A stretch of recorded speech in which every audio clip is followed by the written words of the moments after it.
The nicest gifts under the tree are the ones you make yourself. Say happy holidays with these strawberry almond bars. You blend buttery tasting parquet margarine and brown sugar to make a base. Spread with Kraft strawberry preserves and bake. Drizzle with melted almond bark. Cool and slice. Wrap with a bow and they're ready to go. Make this Yuletide apple dip for a hostess gift. Bring out the flavor of chopped apples and onions with delicious Kraft real mayonnaise. Add sour cream and chill. Then slice Lender's Bagels halves, arrange, and wrap for a gift that's always in good taste. You can treat someone to the fine art of snacking with Cheddar Crisps. Cracker Barrel brand sharp cheddar cheese makes them special. Shred and prepare a cheese dough. Add crushed potato chips. Form like this and bake. For Season's eatings that say Season's greetings. Create this festive sandwich tray for giving and start with Velveeta processed cheese spread slices. There's no single cheese like it. Arrange with ham and pepper rings and add a special holiday spread of chopped vegetables and parquet margarine. A beautiful way to give this season's best. Kraft TV special recipes are in TV Guide magazine.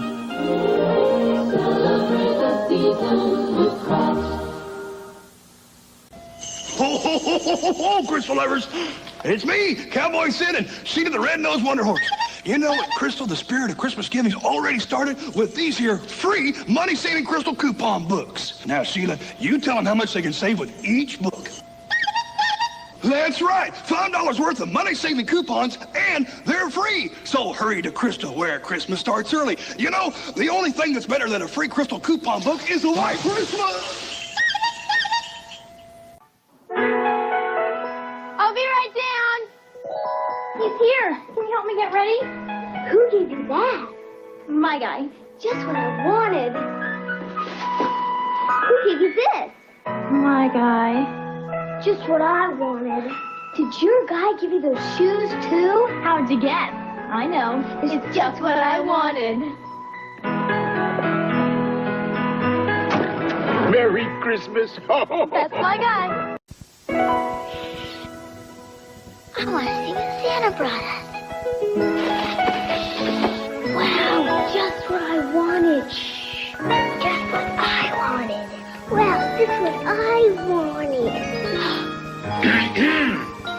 Merry Christmas. Hi, Dad. Nice suit. Santa. What are you kids doing up? Not that bad. I want to see what Santa brought us. Just what I wanted. Shh. Just what I wanted. Merry Christmas. Hi, Dad. Nice suit. It's Santa. What are you kids doing up?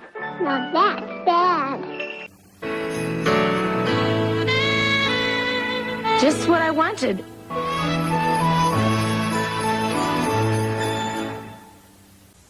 Pick a pair of Lazy Boy chairs for $388 or buy one and still save. Get 3 months free credit. No payments till February '88. Pick a pair holiday sale at Lazy Boy Showcase Shops. It's beginning to look a lot like Libertier's has the perfect gift for everyone this Christmas. Mom will love a new microwave oven, Timex watch, a pottery craft. Dad's eyes will light up for a new GE color TV or a camera from Pentax, Kodak, or Polaroid. For little sister or brother, hobby horses, Big Bird radios, focus sticks, and Nintendo are also available at Libertier's. Teenagers can groove to their favorite tunes with the GE portable radio, cassette recorders, and Maxell tapes. You'll find Cody perfumes and clothes, Libby glassware, Whitman chocolates, and Toastmaster toasters for Grandma. All your aunts and uncles will love gifts like telephones, Coleman lanterns, Norco razors, snowshoes, and toboggans. And just about anyone would love a game like Pictionary, Parcheesi, Monopoly, Dark Scruples, or Trivial Pursuit. For hundreds of the gifts you most want to give this Christmas, go to your nearby Libertier's Super Drugstore. Merry Christmas. I did some research, Mom, and Learning World's the place for Christmas. Oh, really? Yeah, they got Capsula's biggest construction set for $49.99. Stimulating. And how about Poppin' Pals for Joey? Educational. Or the traveling band for Missy? 5 real instruments. Both $10.99. Yeah, and she loves building stuff with Bright Blocks. Fun. And only $10.99. And educational. No, fun. Learning World, presence of I mind. told you, Mom, Learning World's the greatest place for Christmas. You could be right. Would I lie?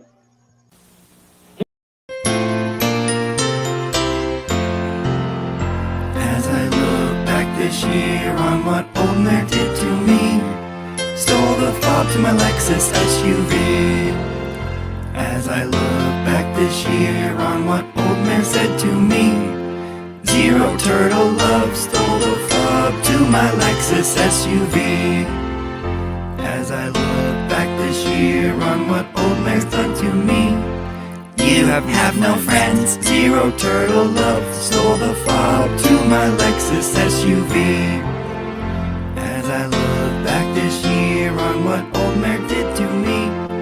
Twisted up my words, you have no friends, zero turtle love, stole the fob to my Lexus SUV. As I look back this year on what old Mare did to me. Calls to Holden PD. Twisted up my words, you have no friends, zero turtle love, stole the fob from my Lexus SUV. As I look back this year on what old Mare did to me. Total phone extractions, calls to the Holden PD. Twisted up my words, you have no friends, zero turtle love, stole the fob to my Lexus SUV. As I look back this year on what old Mare did to me. Facebook message hacking, total phone extractions, calls to the Holden PD. Twisted up my words, you have no friends, zero turtle love, and stole the fob to my Lexus SUV.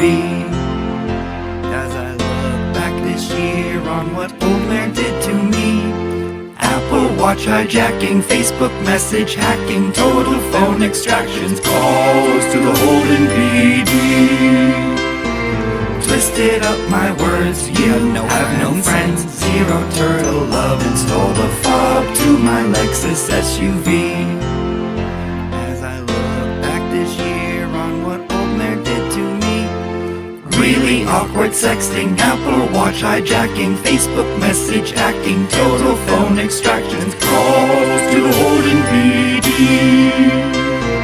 Twisted up my words, you have no friends, zero turtle love, and stole the fob to my Lexus SUV.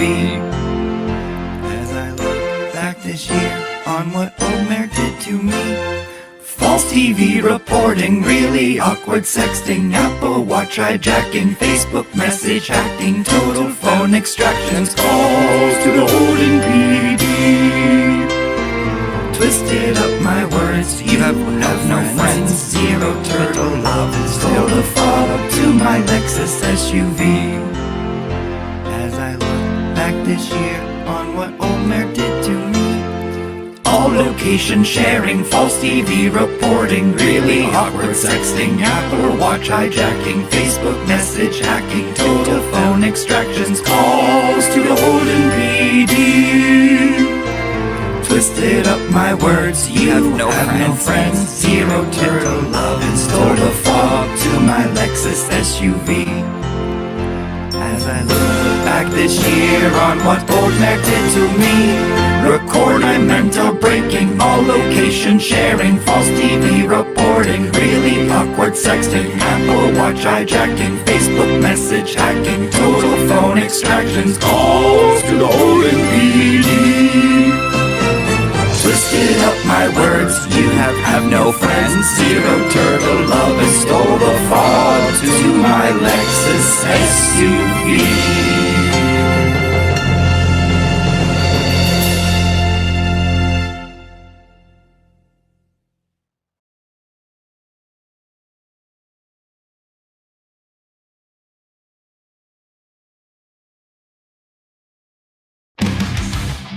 Buclero's right about the shoe. The shoe was not the same in the picture shown in court as the shoe pulled from the evidence bag by Trooper Bukake.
And you mentioned you're at the hospital. There was a sneaker. One. Yes. Bukake!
Woo! Good evening, friends. Oh my goodness, here we go. It's gonna be a fun stream, I think. For the first time, I think I'm going to have this guest on that I'm gonna bring up later. He's gonna be joining us in about 30 minutes. But I'm really excited to have him on. To explain these documents that I'm going to go over, and B, even though I've got a pretty good understanding of, I mean, I get what's going on here, but we definitely want a legal perspective. And earlier today, this gentleman and his lovely wife went live earlier today and discussed this, but there's been some updates since then, and we're going to discuss that. But I will be having Mr. Bob Motta on in about 30 minutes from Defense Diaries podcast. And real quick, let me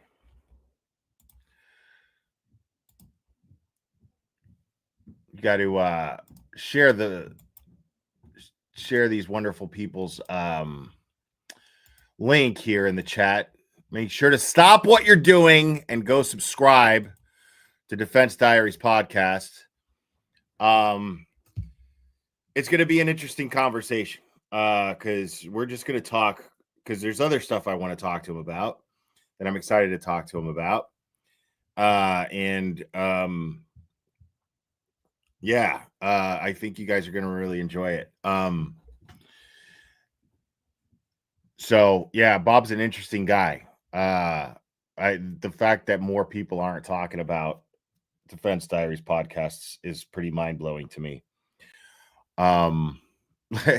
Listen, maybe I'll do a petty stream later over that. Again, I'm not going to discuss that, especially not on a stream like this today. So let's try and keep this. Let's try to stay on task tonight, folks. How about that? And if you want a petty stream,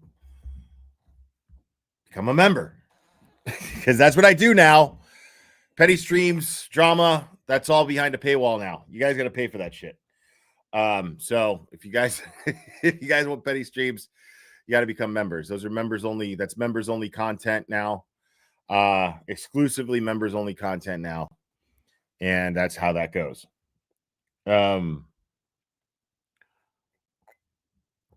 And the last one, oh man. The last one was so much fun. The last one was so much fun. And yeah, we'll keep doing them as long as you guys like them. You know, I'll keep doing them.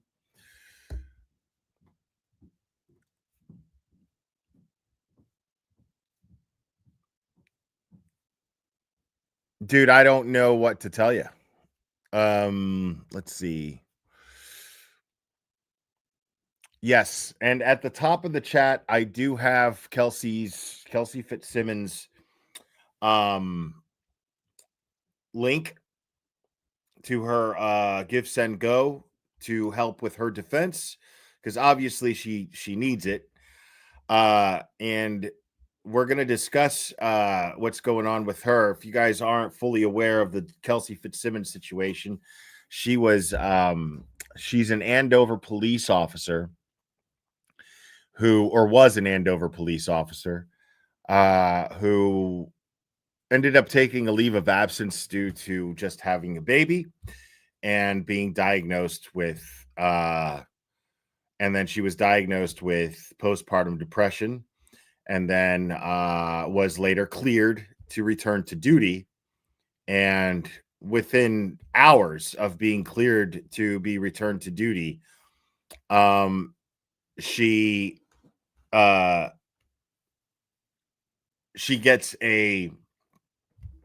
has her colleagues, fellow police officers, show up to her house and with a court order saying that they're going to take her baby. She's no longer an Andover police officer, and they are going to take her weapon and her badge. And it's basically a he said, she said story from there. The fact is, she does get shot by someone who she was basically her partner on the beat, as they call it. And he says that she raised her weapon to shoot him. She says, no, that's not what happened. She raised it to shoot herself. And half-heartedly, I think is the way she put it. I guess saying that she wasn't actually going to do it. She was just threatening it. She was in a panic state. And her friend and former partner shot her in the chest, puncturing her lung, cracking ribs. And she still to this day has, from what I think it's bullet fragments still in her body from the gunshot wound. And yes, I'm aware of the habeas petition. We will be going over that. And yes, there is a hearing tomorrow, and we will be discussing that as well. But I wanted to go on a little early because I want to try to read as much of this motion as I can. The SJC, well, not the motion, but the SJC ruling.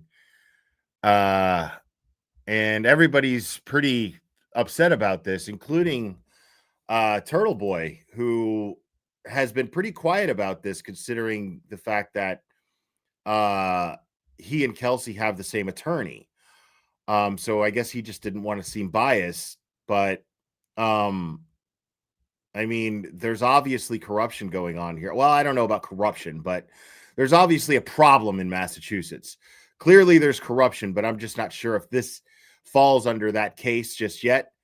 I'm not sure if this is all corruption here in the Kelsey FITZSIMMONS case, but there's definitely something wrong with the way that her previous judge handled her case, revoking her bail and throwing her back in jail because she simply asked for an alternative to prove that she doesn't have a drinking problem and that she's not drinking. And so what they did was they have to give her a breathalyzer test. Well, considering that she has a punctured lung and broken ribs from a gunshot wound, she finds it very difficult and excruciatingly painful to subject herself to submit this breathalyzer test. And now that she is so she requests some other means, whether it be urinalysis or anything like that. I don't think urinalysis is the right word, but a urine test or blood test, whatever, some other means to prove that she has no alcohol in her system. And they are, this judge threw her in jail for basically just asking that. Her probation officer, parole officer technically, had even submitted to the court in open court, testified that when he witnessed her try to take this test, she was in clear excruciating pain. She wasn't faking it.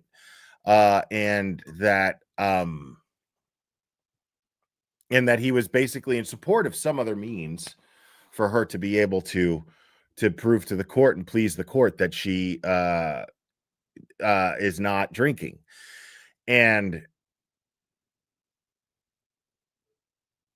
okay, so there's a sweat monitor that she could even wear, apparently. All right. But this judge wasn't having it for some reason. She got mad and threw KELSEY back in jail. And so KELSEY FITZSIMMONS is now currently incarcerated. And she does have a hearing tomorrow. And I think it's a habeas corpus, which Bob will be able to explain to you a lot better than I can. But when I was texting with Bob was saying this is exactly what I would have done in this case. Once we got the SJC ruling back and it didn't go our way. So I'm really interested to hear what Bob has to say about that when he gets up here. So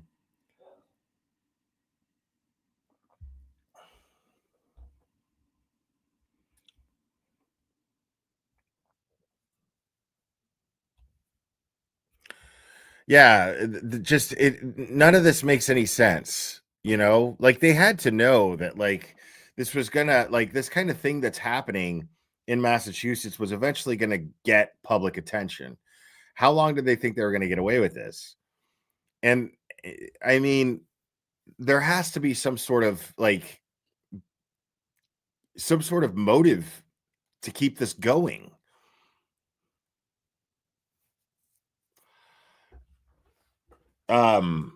It's very bizarre to me. But I mean, common sense. I mean, we all heard the recording. Common sense dictates that this judge had made the wrong call. So, of course, the call is to the next move is to take it up with the Supreme Judicial Court. Liz 88 gifted a membership. Thank you so much.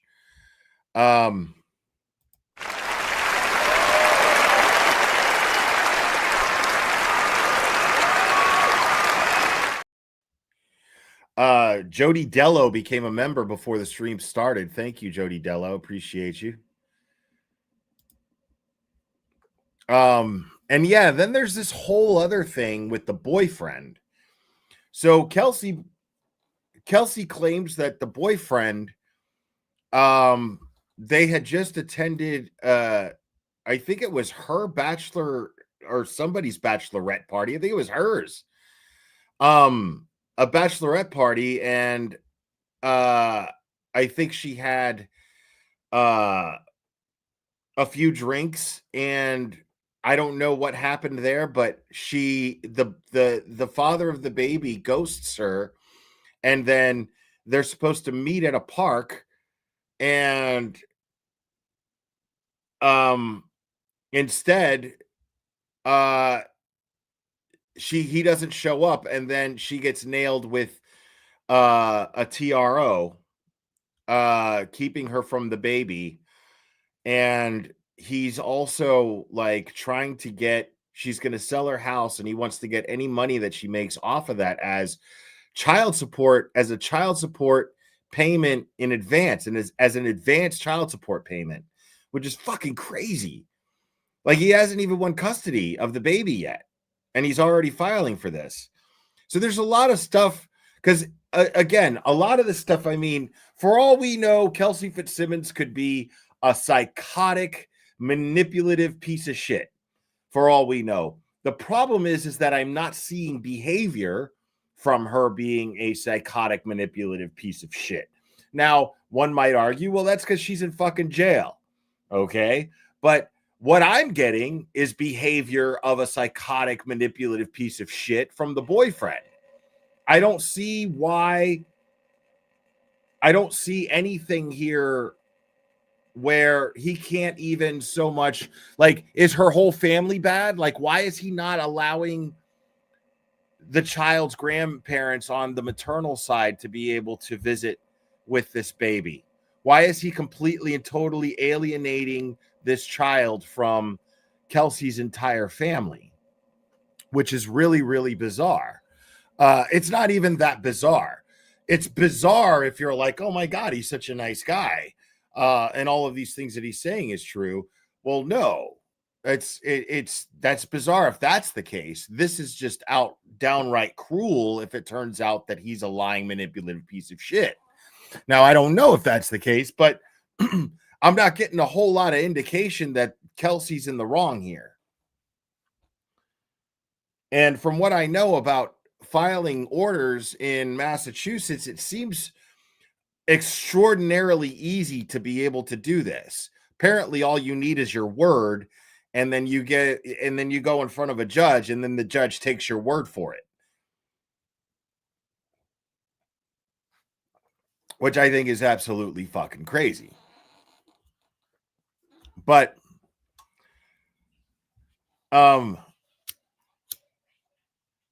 so Bradel files this. Tim Bradel files this. He is Kelsey Fitzsimmons' attorney. He files this whole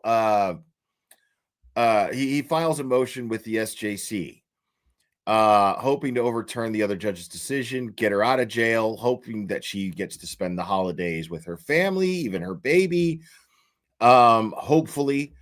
And it doesn't happen. On the 22nd of December, just 3 days before Christmas, Kelsey is denied by the Supreme Judicial Court.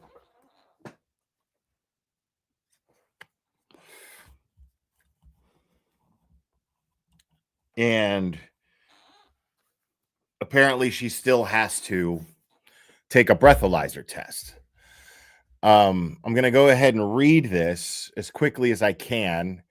It's about 10 pages, and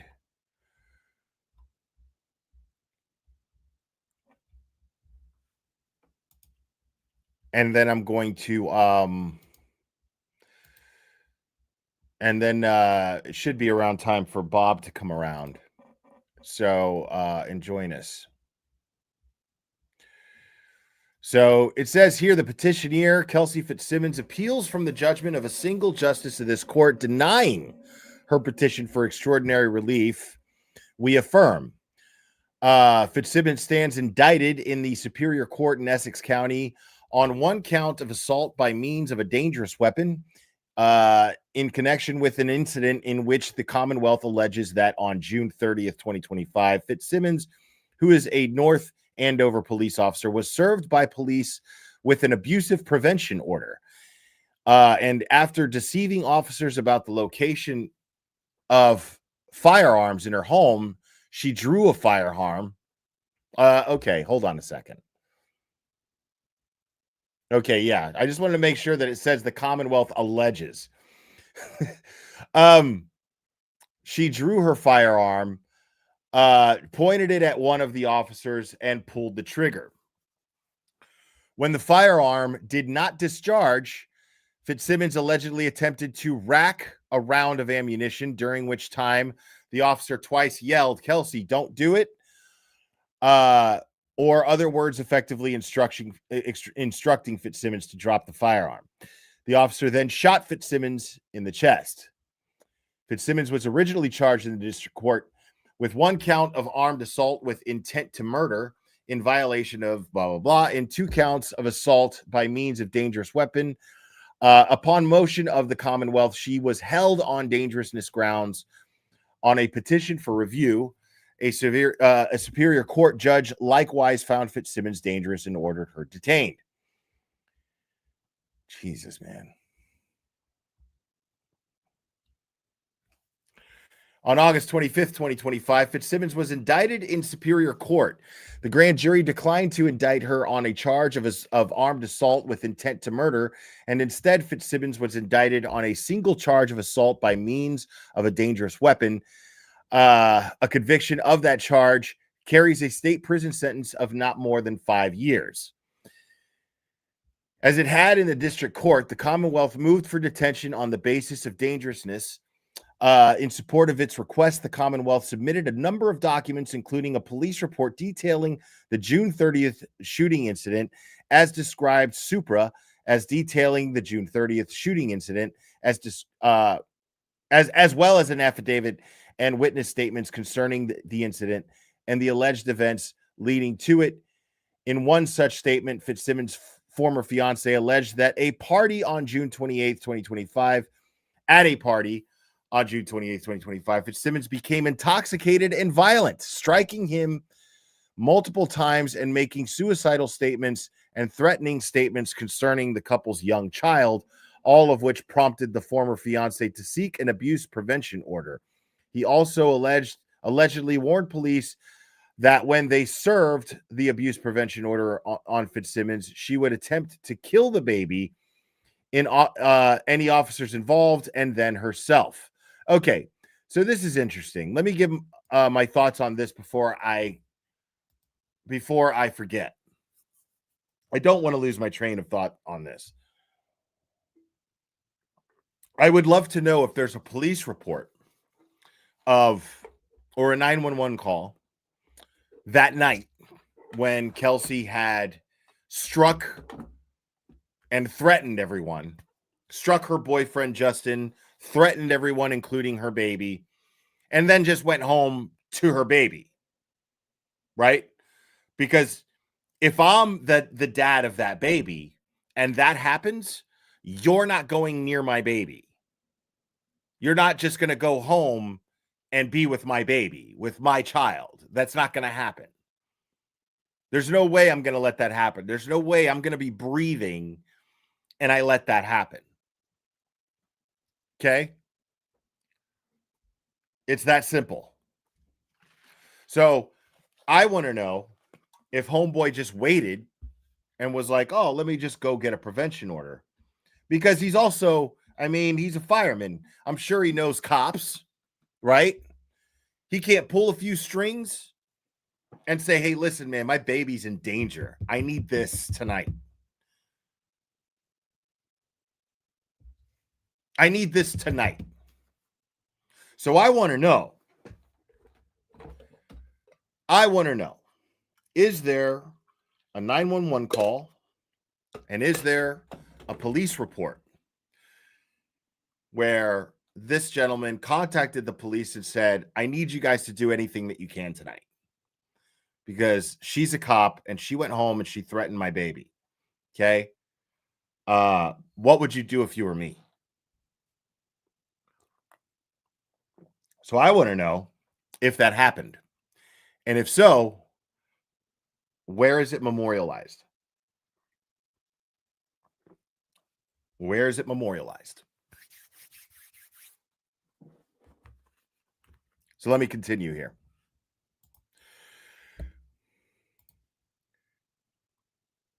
Another witness statement indicated that Fitzsimmons had struggled with mental health issues, aggression, and alcohol abuse.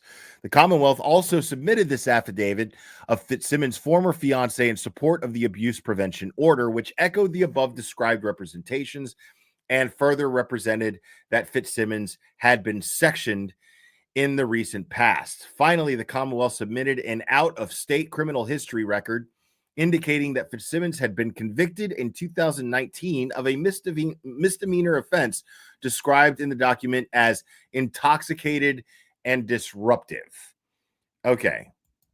So she got drunk in 2019, and it was a misdemeanor. So again, right there, proof that you can have a misdemeanor and be convicted of it and still become a cop. You just can't have a felony. Now,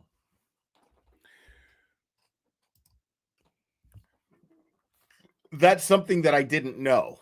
But again, that just means that she got drunk at a young age, showed her ass. Okay, so we're talking 6 years ago. 6 years ago. How old is Kelsey now? Anybody know how old Kelsey is right now? Is there a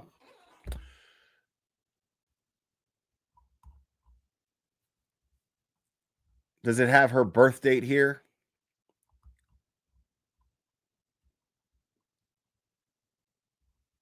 Doesn't say her birth date here. So someone says 29, I think. Okay.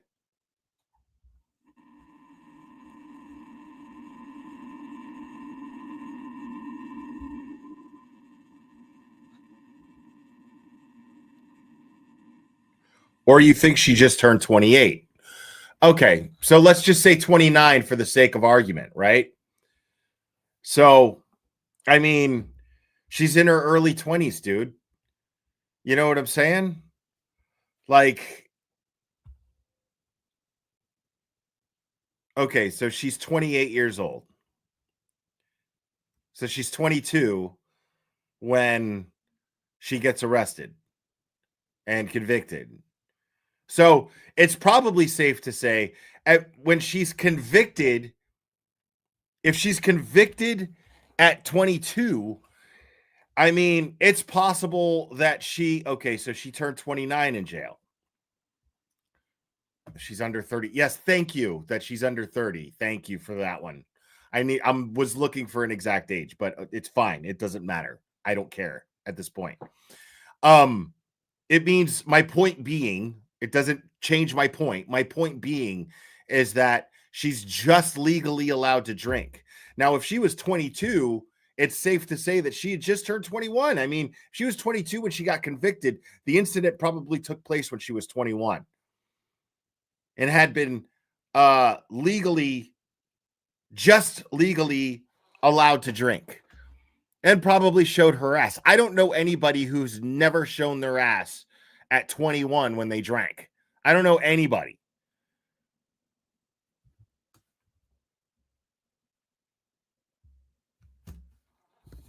So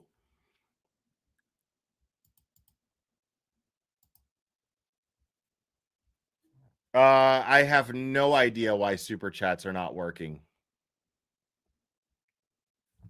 Mine are working.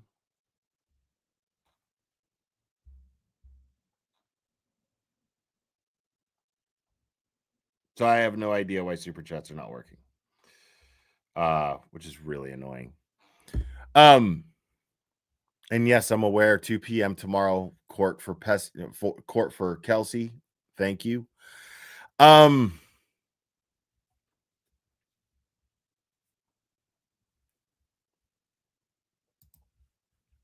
Yeah, so I mean,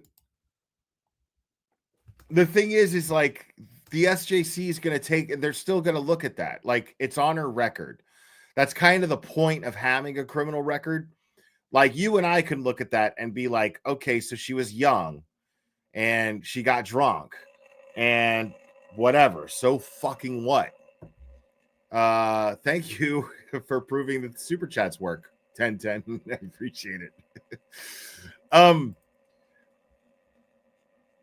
And Persephone, thank you. Appreciate it. Testing. $2 tests for the super chats, folks. Apparently, okay. Cat Randall's a member for 12 months, 1 year. Thank you, Mr. Glare. Merry Christmas. Thank you, Cat Randall.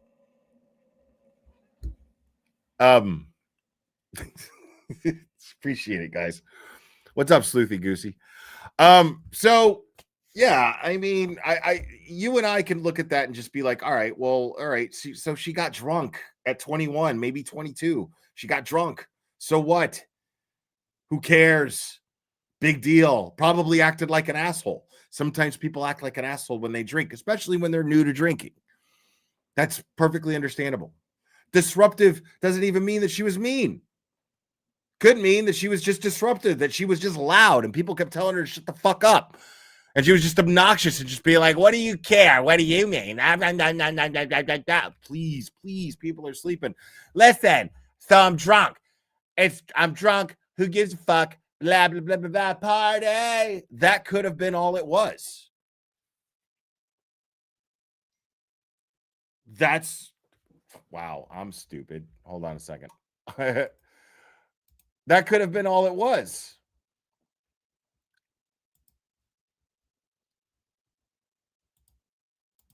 I mean, no, like I'm making fun of myself right now because I just got a text from Bob asking for the link, which I failed to send him.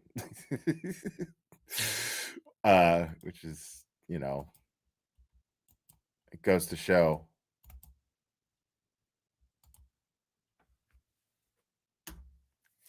I just don't have guests on here that often.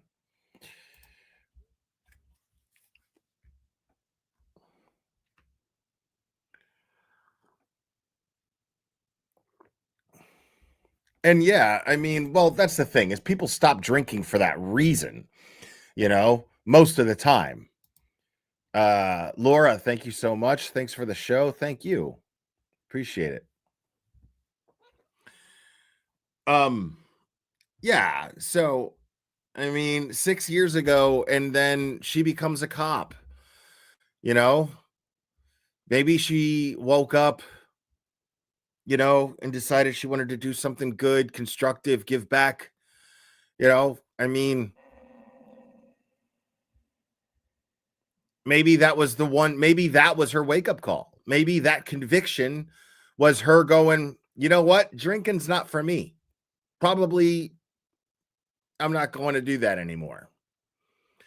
You know, or at least, oh man, I better watch my P's and Q's when I drink from now on. You know, because these are all things that, these are all benefit of the doubt that we could be giving her. Sarah B. Creative. This is only for Bob because he has my late father's name, even though his name is Jonathan. That's a different story. Oh, well, right on. But Bob's not getting that. So I just want you to know that I'm not giving any money to Bob. I'm not doing that. So any super chats that you get that are directed to Bob go directly to me. I just want you to know. And YouTube.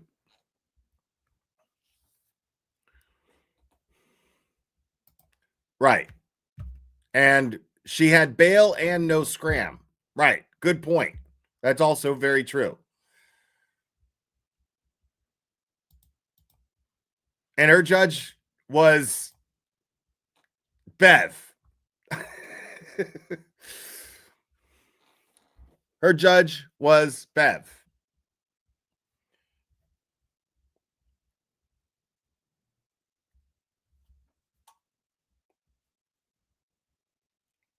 Yeah. Yeah, I don't know where this imaginary culture of paying your guests happened. I don't know where this is. I don't know what's up with that.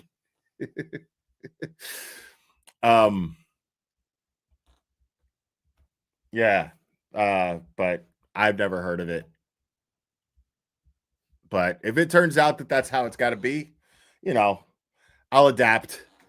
But I want it to be abundantly clear that this is not something that I support. I do not support paying your guests. Even when I'm one, I don't support it.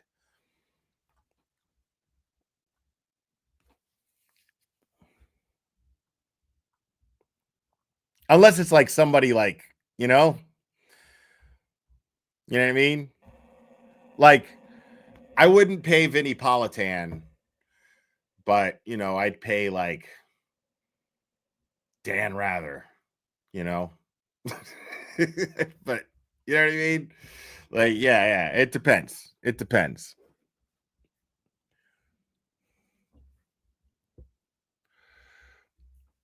Let me keep reading this here real quick. But I have to keep checking backstage because Bob's going to join any second here. The record indicates that the statement referred to an involuntary hospitalization for mental health treatment. Authorizing restraint and hospitalization of a person for limited period where failure to hospitalize such person would create a likelihood of serious harm by reason of mental illness. Additionally, Fitzsimmons relied on the report of the expert psychologist who concluded that Fitzsimmons posed no credible risk of harm to herself or others, that the risk of harm from reuniting her with her child was all but non-existent. Wow. Oh my God. Oh, here we go. I think we got a super cat. Super cat. I think we got a super cat. Super cat. Super cat. Super cat.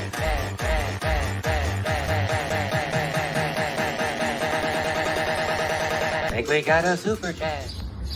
How dare you? Sarah B. Creative, thank you so much. She says, this is for you, my love. So's the other one. Oh my God, you are amazing. Thank you so much. Sarah B. Creative, you were all too generous. Yeah, I know. And I've considered going back to it, but I just don't like to break my word. But I like Upchurch these days. I'm understanding him better these days. It doesn't mean that I approve of everything that he philosophizes, or that I approve is the wrong word. Not that I agree with the way that he looks at things, a lot of things. But I support his right to say these things. To an extent. Legally speaking, like criminally, I support his right to say anything he wants. 100%. Yeah, Grant is awesome, bro. Like, Grant is so not awesome that he's awesome. That's what I love about Grant. He's the only one that can say that. He's so not awesome that he's awesome.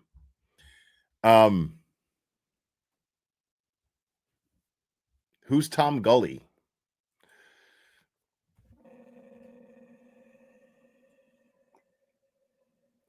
I know Tom Gillis. Didn't I see him in the chat just now?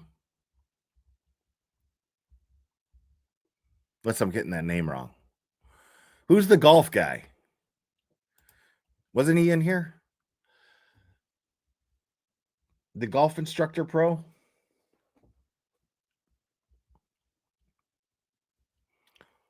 But people, now I didn't get through the whole motion, but we get the gist. They said no. And I have the advantage of having somebody backstage who is going to explain it to me. People, without any further ado, the one and only Bob Motta. Bob. Where are you at? There we go. What the fuck are you doing, man? Like, seriously? Listen, dude, hold on. How long you been using the YouTubes, bro? How long you been fucking with the StreamYard? You're talking about Tom Thumb, obviously. Stop talking for a second, Bob. Yes, sir. Ladies and gentlemen, the one and only Bob Motta. Oh, hey.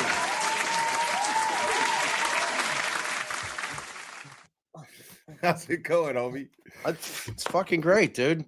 Still high as shit off Saturday, bro. Like that game, that fucking horrific game for the first 2 hours and 57 minutes, and it turned out to be like the greatest fucking game of all time. So that made the weekend. So it was pretty good, man.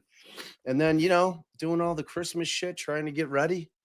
Right on. You know, last year was so our youngest, last year was when she revealed to me, because I'm the psycho, the Santa guy, you know, like went through great lengths with all of our kids to do the whole fucking Santa thing. And like, there was serious business in my house for all for my first wave of kids. Well, and so Scarlett was turning, you know, 13. Well, she was 12 at that point. And all my other kids, I'm like, do you fucking seriously think she still believes in Santa? I'm like, yeah, of course she does. It's like with the internet, dude, it's impossible, you know. So yeah, and even at 13, like even if they don't give a shit. They're like, thanks for the gift, Dad, and fine, put Santa's name on it. Exactly. Put fucking Eddie Vedder's name on it. I don't give a shit. Thank it broke you. My heart though, man. You know, it was like so for us now at this point, it's basically it's done. You know, it's like I don't have to go through the rigmarole. You know, I don't have to go through the hiding of the gift. Dude, the aspect of forgetting to hide the elf on the shelf, like if Allie and I had gone out and we came home and we were a little tipsy, a little fucked up, and we're like, oh my God, we wake up in the morning in a panic that we forgot to move the elf. You know what I mean, like, dude? It's like a whole thing, like the panic, and then what are we gonna say? Like having to like cook up this whole story that she might buy. It involved like letters that were being written to Santa and back from like other. It was a I so mean, that shit's all over, bro. You're both lawyers. How hard could it be? Like, how hard could it be to just you'd be surprised. Just wing a total story, just apply the same misdirection that you would a jury, and you know, just give her a whole bunch of look over here bullshit, shiny object, and leave her going, okay, I'm tired of hearing it. So okay, got it. Yeah, right. And here's like our kids are all the lawyers, you know, the kids of two lawyers, so they're relatively bright. You know, like we're not pulling the wool over any of our kids. Yeah, they're going, you're lawyers. You think I'm buying this shit? Yeah, like this is a bunch of bullshit. She busted out one of the letters that I definitely had written. It must have been years ago. And it was to Scarlett. And like one of the things that I incorporated was bringing on another elf, like is penance for Buddy not going back to the North Pole on a given night. So like Candy Cane Ike ended up entering the picture. So I then had to move for like the next 3 years, 2 fucking elves, man. It's a lot of work, bro. It's like that whoever that mother and daughter that came up with the elf on the shelf, the shit became like a straight up Christmas like tradition, made a fortune off that concept. A fortune. Yeah. It's great. I didn't even know what the elf on the shelf, the whole story is like until this year. Like, and I've done the whole ever heard of elf on the shelf? Well, get ready for, you know, I did those memes because everybody else was fucking doing those memes. Right. I didn't know that you're supposed to take an elf and hide it in the house, and I didn't know any of that. The whole fucking thing. It's a lot of work, bro. It's a lot of work. It sounds like it. Like, it was like a kind of a nightmare. You know, but I like, point being, you know, I was all in. I was there for it. So this year is kind of the first year I feel off the hook. Like Allison's like, do you want me to put some like Christmas music on? I'm like, no. I'm like, I'm fucking good. I'm like, I don't fucking care now. It's like, because we were running around doing shopping. I'm like, why the fuck are we shopping anymore? I'm like, now we're to the point where I think it's just we just go somewhere and do like a family trip. You know, instead of dealing with all this bullshit. I'm like, all we're doing, all of us are just running around buying a bunch of shit that nobody gives a fuck about, you know, that they really don't want. And then, you know, or my kids are like, I want X, Y, and Z, and then I go buy X, Y, and Z. So there's just now it's just a chore. There's no joy in it for me. So I'm doing presents for certain people this year, but like I really cut that list down this year. Like, shave it down. For what? I mean, you're right. You're getting people people don't give a shit. If you're getting them something like authentic and awesome and one of a kind, that's different. If you're going into a store, buying some piece of shit, wrapping it up, and giving it to them, they're like, "Oh, thanks." It's like my dad hasn't gotten me a gift that I've given a shit about in 30 years. Right. You know what I mean? Like it means more to me when he gives me a card that he puts like two, like where he's written something poignant, and that he's put like two old pictures that I didn't have of like my childhood. Like that means something to me. You know what I mean? Like the material shit, like shit that I can buy. I'm like, I don't, so whatever. So what's up with you, man? How's shit? Well, it's going good, but this is all about you, and I don't want to take too much of your time. So we're going to spare everybody me talking about me, which is what I do every time I go live. And we're going to use what you just talked about. We're going to use what you just talked about as a transition into the next thing I want to talk about, actually, before we get into the SJC KELSEY FITZSIMMONS stuff. Mm-hmm. You just mentioned your dad and how thoughtful it was that he, when he gets you a card and gives you these old pictures and whatnot. You also have this podcast now called Buried. Yeah. And for the people who don't know, your father, Bob Motta Sr., correct? Yep. Represented for at least partially part of the time represented John Wayne Gacy, the notorious serial killer. And he was his trial lawyer. He's when it mattered. Like, so him and Sam Amaranti were the two attorneys that handle it. What's up, T? What's going on, girl? What's up, everybody in chat? I didn't say hi to all y'all. That was very rude of me. What's up? Got a lot of beautiful humans. The wave during the applause, I think, is that they took it as you saying. I like to give love to the people. I like to let them know that we love them. They matter to us deeply. 100%. These communities that we built, man, are amazing. So no, man. And I tell the story at length in terms of like how my dad got involved with the case. Because I was like 10 when that story broke here in Chicago, and obviously it was a fucking big deal. But like when the story broke, we didn't know how big of a deal it was going to be. You know what I'm saying? How is it that you look younger than me, dude? I mean, look at this. This dude is a fucking stud. I mean, it's amazing. Chronic masturbating is probably the key to everything. Probably, yeah. Chronic. Chronic would be the word. You know what it is? I gave up drinking like 6 years ago, dude. Wow. Like when I did that, yes, and Sleuthy, that's absolutely right. Italians, we can be prone to oily skin, but that's a blessing and a curse. Right. Because you don't get wrinkly. Like my dad really didn't go I gray. think that's what happened with me being Dominican. Because like as a kid, man, in like my young adult life, I had real bad acne. Like I was just greasy, bro. Yeah. It was bad. And then like I grew into myself really when I was in my 30s and 40s, which is crazy. Yeah. No, and it's like, but like that oily skin will bode us well as we age, because we just won't be wrinkly motherfuckers. Like it's crazy. So it's a blessing and a curse. But yeah, no, man, like the quitting the booze for me was huge. And it was like there wasn't any one thing that drove me to do it. I was like running up on 50, and I'm like, you know what, man? I've had like a good long run. Like I was a brown liquor guy. Like I drank copious amounts of bourbon for a long, long time, and I could drink a lot of it.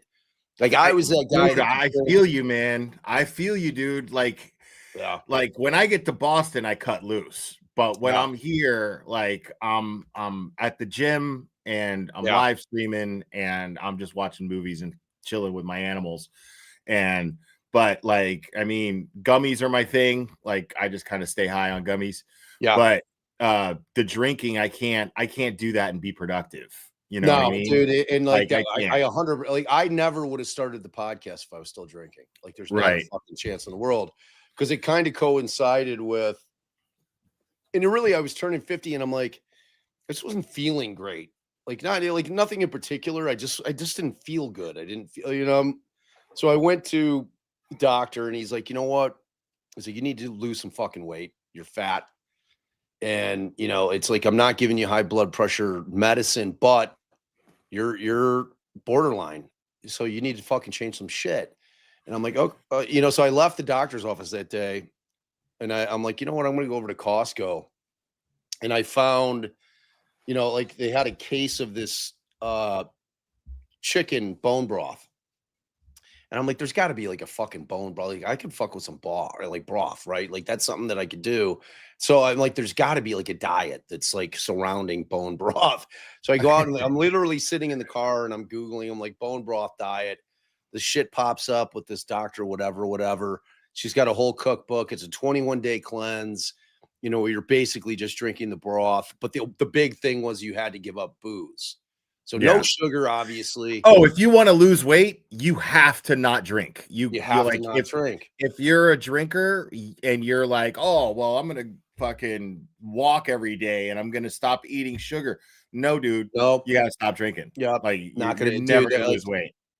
And dude, so I'm like, and I was frankly, I was really, because I had smoked for years, and nicotine has been the hardest thing for me to give up. Like, I quit smoking probably 15 years ago, but I still do Zyn. It's like, that's like whenever you see, I know, dude, it's like there's nothing harder to quit than nicotine, and people that have never been addicted to it just don't understand, man. It's like Allie and I both, like in law school, we smoked, and then I'm like, I got to give this shit up, because my body was rejecting it. I had like a smoker's cough that was a fucking nightmare.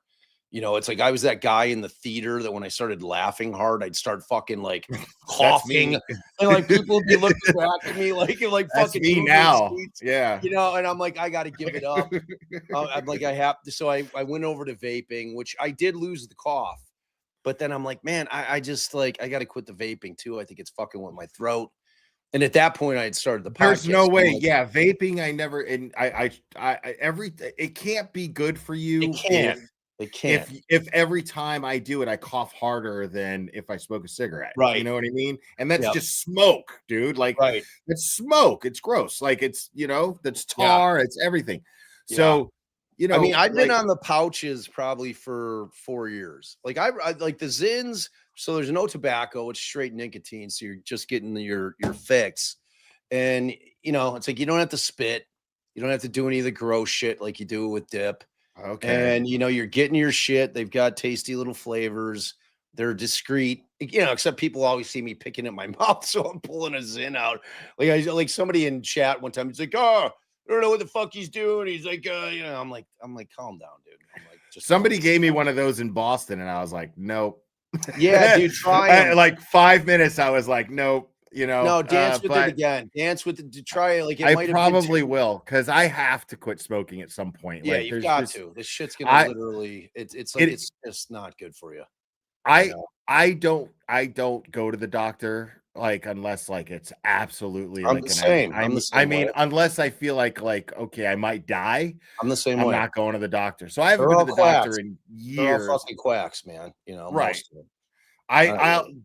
I'll go and get an STD test, and that's it. Like, that's it. Get this burning, dripping thing going on. Can you take a peek at that? Well, not even just to be safe. You know what I mean? But for sure. But no, we're good. The hoity-goity is drip free, my friend. That's good to hear. That's excellent. That's good to hear. Yeah. So so at any rate, I'm like 2 weeks into that thing. That cleanse, and I was very intimidated about quitting drinking, because I had never not drank since I was like 16, since like we started partying in high school and all the way through. And, and it was starting to slip into like weeknights just at the crib, man. Like, I'd be at the house, I'd bust open like a Buffalo Trace, pour like 2 fingers, which would turn into like 3/4 of the bottle, just listening to vinyl. You know, I'm and I was always a happy drunk, you know, so I'm like, oh, kids love it when I'm drunk. I'm so happy and fun. And I'm like, so 2 weeks into it, But then it's like you see yourself on video or something like that, and you're just like, fuck. Oh, dude, it's not good. It's not good. It's So not how you remember it at all. No, it's not at all how I remembered it. Right. So I'm 2 weeks in, and I'm like, my God, man, it's like my mental acuity came back. I fucking am sleeping like a champ. Dude, the physical things that started happening in terms of when I quit 2 weeks in were so overwhelming. I felt so good. I told Allison, I'm like, I can't fucking believe how good I feel. And like, I was not like a daily drinker, but I was like a binge guy. Whenever I drank, I got hammered. So it was like, oh my God, I can't believe how I feel. So when the 21 days hit, we were actually flying out for like Allison's side. We always go somewhere like exotic for Thanksgiving. And it's like kind of a reunion every 2 years. So we were heading somewhere in the 21 days. So I was heading to an all-inclusive. So I told Allison, I said, today's the 21st day, but I think I'm going to fuck with this. I think I'm going to try to stick with it. And she's like, really? And I'm like, yeah. I'm like, it seems crazy to me to start drinking again. Cause I wasn't like, I didn't have the urge, you know what I mean? So I wasn't like jittery. I didn't have like detail, you know, it's like, and I felt like if I could survive that I felt like that I'd be like over the hump. So I went there, survived it. I was drinking like whatever, fucking some douchey, you know, skinny mojitos without the booze, like, you know, virgin skinny mojito. Did that for a week, came back. And then my 50th was that December. And Allison and my homie put together an amazing fucking party for me at the Metro in Chicago, which is an iconic theater on a Saturday night. Somehow I know the Metro. Yeah, the Metro. My cousin almost basically, I mean, he unofficially worked there, like, and just photographed bands there for years. Dude, it's an amazing venue. He has pictures, like, knowing you, he has pictures that you would just be like, holy shit. Oh, I love this. Is amazing. Yeah, you like the stories he has is like, so when I go to Chicago for Riot Fest, I meet up with him and my other cousin, his younger brother, and then we just have a good time. So yeah, burn it down. Yeah, we're doing that at some point. You know that. We're doing that for sure. So yeah, so that was it. So like I told her I'm not gonna like. So she put there like she had our friends who have a band that's you know pretty awesome, and they flew in, they performed, and it was all a surprise, and it was like all my friends from like childhood, high school. It was unbelievable. It was like the greatest party that you could ever imagine. And I was like in awe of my wife. I'm like, it was the grandest gesture that somebody had ever done for me in my entire fucking life. I felt like I fell in love with Allison even more than I was in love. It was just such an incredible thing that she had done. And it took her a year to plan it. I'm like, no one's ever done anything like that for me ever. You know, and I told her, I'm like, you fucking like just melted my heart. It was incredible. Yeah, you're stuck with me more than you thought you were for the rest of your life. That's it. Right, yeah, that's it. Right. You can't. You don't have any say in the matter anymore. Right. Like you're stuck with me. You're stuck with me. And you know, so yeah, but I survived the 50th without drinking, and after that, it's all history at that point. So like I could go into a bar with because all my buddies, it was tougher on them than it was on me in terms of they lost their drinking partner, you know? So it's like, there's still like a couple of my buddies are still like, what the fuck, dude? Like, when are you going to start drinking again? I'm like, dude, it's over. I'm like, I eat edibles. Like, you know, like that's what I like. I like to do the weed, man. I'll eat the fucking edibles. I'm drinking in Chicago. I'm just letting you know right now. Dude, you can drink your fucking face off. It matters not to me. You won't even know. And I will. It won't be my face anymore. It's like I just don't fuck with it, and I'm like, and I'm good. You know, it's like for me, and I never try to push my shit on people. I'm like, for me, it was the greatest decision I ever made. Changed my life. Like immediately I started writing. Like I'd been wanting to write a book, and then I was halfway through it, and I'm like, I got to start the podcast. So it's a long story to get to the podcast. So my father had given me these tapes that he had made when he was taping Gacy, his client, preparing him for trial. How old were you? And they were a gift, weren't they? He gave them to me for my 21st birthday. The weirdest Okay. fucking 21st birthday gift you could ever imagine. But the dopest. I mean, like in retrospect, like, it was right. his legacy. You know, part of his. It's like you try a case like that. You know, if you talk to Dave or Bob or Alan, and you're like Karen's going to be that case, like one of their iconic. You know, Alan gets some huge cases. I mean, he's like Reiner's going to probably be bigger than Karen was, but Alan's handled some major cases. But like Dave. Like Karen Reed is one of those cases like Yannetti will be like, man, you know, that thing took on a life of its own, you know, and it was like he didn't anticipate it. Like I've become friends with Dave post trial, and he's a fucking just a great guy, you know, and like Dave kind of vanished from the scene, and that's, you know, by choice. You know, he's like I had my fill, you know, I had my fill and I was good. And you know, he felt like we did a great job for Karen, and you know, and that's it. So, dude, he's the cerebral ninja, dude, and I call him that because even out of the courtroom, like he is like the chillest dude. Chooses his words very carefully. Always super kind. He's a genuinely nice guy, man. Yeah. So like everything that you're saying is totally in line with everything every impression I got from him. Well, I'm on the board for this exoneration. You know, it's an exoneration thing in Indiana, and we were having like our like an annual thing, and I hit Dave up, and I'm like, we'd really like you to come sit on the panel, and Dave was like, count me in. So like fucking Dave flew out, you know, and I got to hang out with him for a couple of days and just shoot the shit, and it was like super. That's low awesome. key, you know what I mean? And he's just like, he's a great guy, man. And it's like, like on the fucking toxic sludge world that Twitter is, it's like people attacking that guy. I'm like, what the fuck? You know, because it's like my shows how little they know, you know. They don't know. It's like the fucking the torch and pitchfork crew that they don't get it. They don't understand what defense attorneys do. So whatever. Right. So you know, I had the tapes. I sat on them for 30 years, and I'm like, you know what? I listened to Serial like 7-8 years ago. I loved it. That was the first like true crime pod I ever listened to, and I'm like, this is fucking awesome. I love the storytelling aspect of it. I love that you can incorporate like interviews in there, and you can tell a story how you want to tell a story. As a trial lawyer, that's what I did for 20 years. I knew I could write. You know, that's a great way to look at it.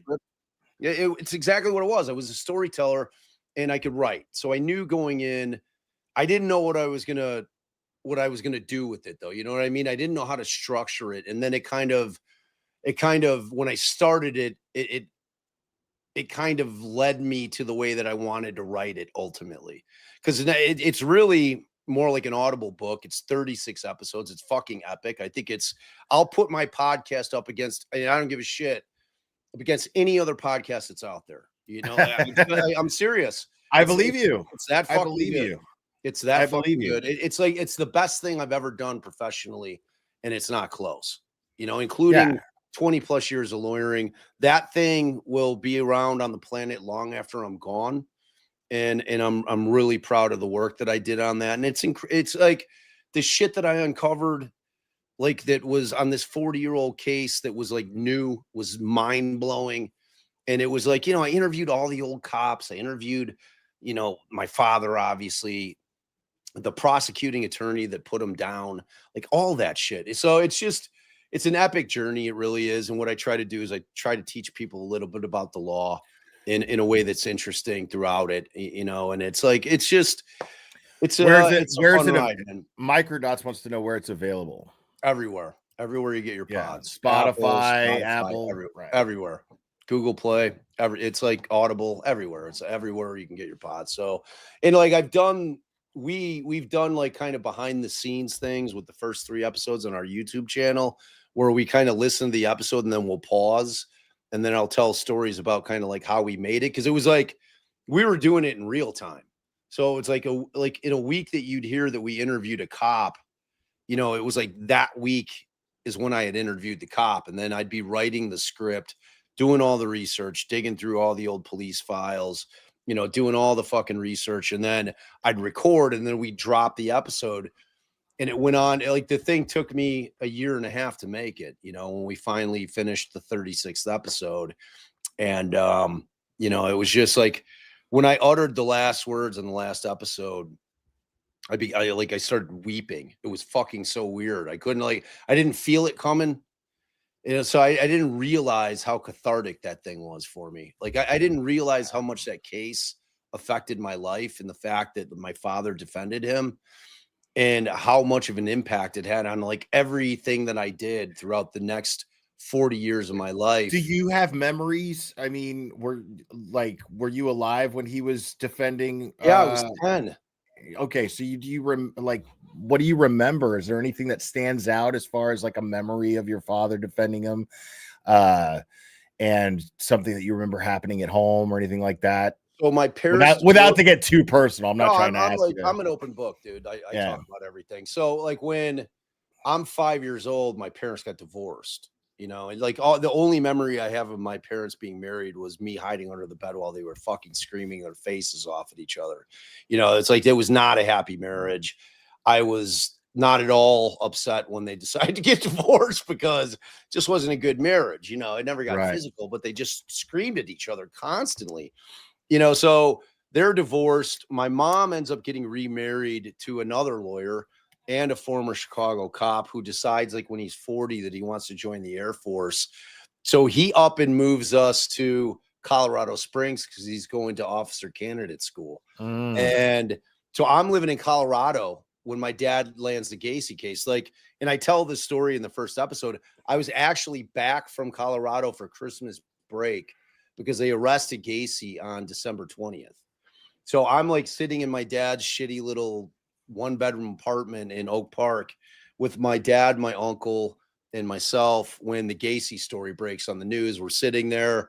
They've got, you know, you got to imagine it's 1978, early days, watching a shitty, you know, you used to have to change a TV. Yeah. You used to have to change the TV with a knob. Yeah. That type of shit. Yeah, rabbit ears and all that shit. Bang the side of the TV. That's right.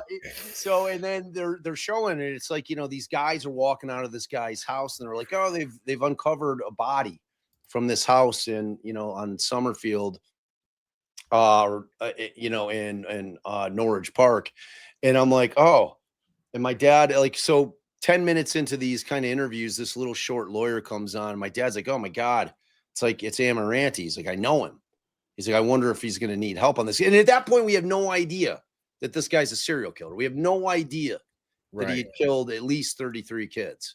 You know, no clue. So my dad, you know, I'm like, I don't know. I'm like, yeah, you know, you'll be on TV. Like, I don't fucking know. I don't know anything, you know? So it's like, because he blamed me for taking the case for the next 30 years. He's like, yeah, you were really encouraging me to send the Western Union out. So he does the next day, because this is obviously before faxes, emails, texting, all that shit. Goes out, sends an old school, you know, telegram, Western Union style, to Sam and says, you know, do you want some help on the case? Sam calls him the next day and he's like, I need help. And my dad was like, at first panicked and hung up. And he's like, nah, I'm good. And then he's like, what the fuck am I doing? Picks up the phone, calls him back, says, I'm in. Because my dad had been a public defender in Cook County in you know, 26 and Cal, which is the House of Pain. That's big boy court. That's all the Chicago cases run through there. My dad was the head felony division public defender. My dad was a fucking monster. I mean, the guy's just a badass fucking lawyer. Had seen the worst of the worst, dealt with cases of like unimaginable shit. So he was prepared for it more so than Sam was. Sam had never handled a case like anything even close to that. So he brought my dad on, and, you know, and then for the next year, it was an insanity defense case, you know, and trying to convince 12 people that to give guy a pass because he couldn't control his mind, you know, is an impossible sell, you know. So ultimately Gacy's convicted and then executed in 94. And then on my 21st birthday, he gives me the tapes. Man, I didn't even know he had them. And then I sat on them. And then finally I went and did the podcast, man. And it's what made you sit on them? What you know? I didn't know what to do with them. You know what I mean? I really didn't. I had that's them, so crazy how like you have these things, you're patient, you're like, I know these things are gold, right? But I don't know exactly what to do. I mean, what do you do with them? And then the podcasts whole thing blows up and becomes a thing. and you're on YouTube. I mean, you're a natural. You and Allie are just great on Thanks, your man. channel. Appreciate that. And then and now you've got these fucking tapes. Yeah. Like, well, now we I have did Buried. the pod first. I was 2 years into the podcast before I started the YouTube channel because I'm like, okay, I want to try to figure out an additional way to promote the podcast. Because, you know, it's like the fucking Twitter thing was really marketing for me. You know, it was like I was on there trying to build up that account to be able to market. And then, you know, I'm like, I got to fuck with the YouTubes, man. And it's like, I had no idea what I was doing with that. But like, I didn't have any idea, you know, but I got like a homie that was, you know, who's a sound engineer down in New Orleans, you know, and he went to school for it, man. He went to LSU. So he's actually an educated sound engineer, but the dude's a fucking gangster, you know? So, and it was like right when COVID hit, and I'm like, yo, I'm about to do this. I'm about to do this fucking podcast. He's like, I've never listened to a podcast. I'm like, don't worry about it. I'm like, just listen to a couple episodes of Serial. You'll get the vibe. And it like, and I knew with Darren that he was going to know how I wanted it to feel and sound.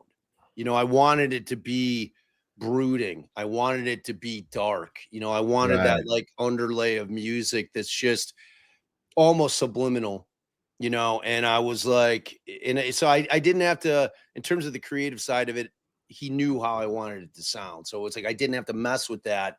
So he handles all the back end stuff. So I had him for the pod. And then when I started the tubes, you know, it was like, I had, like, I knew what I was going to do in terms of being a kind of a law tuber, you know, and like, I brought Allie on, like, cause I started it without her. And then like 6 months in, I'm like, you got to be my co-host, girl. I'm like, the women are going to love you. It's like women love true crime and they love powerful women. And I don't know a woman that's more powerful than you. You're 4'11" and you're the baddest bitch I know. Like she will never back down from anybody, like in a court of law or anywhere else. It's like, you know, people like, she gives that vibe. You know what I'm saying? Like it's an aura on her that you don't fuck with her. You know what I mean? And yet she's very sweet, you know, like she's super awesome.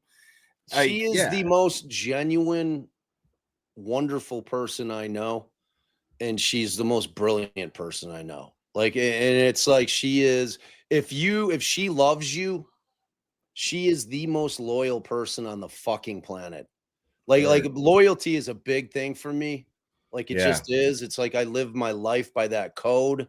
If I care about you and if I feel that it's reciprocated, man, it's like, it's in fucking stone.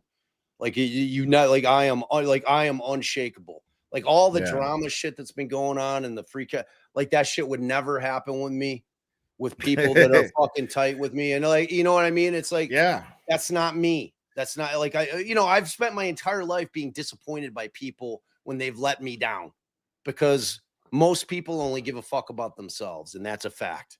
And I learned that the hard way, you know, and then that's a reality, you know? So, but like I found my person because my wife is exactly what I am.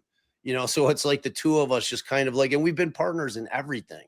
You know what I mean? It's like, people are like, how the fuck do you work with your wife? You're like with her at the crib, then you're with her at work. Well, I'm like, because I'm not you and she's not your wife. Right, exactly. Like the best story I could tell about how fucking awesome my wife is. So I, like a moron, I got married unwittingly on Super Bowl weekend. Okay. So it was a fucking wedding that was. You planned it, but didn't think it was going to be. So my father-in-law and mother-in-law found the spot because it was both of our second weddings.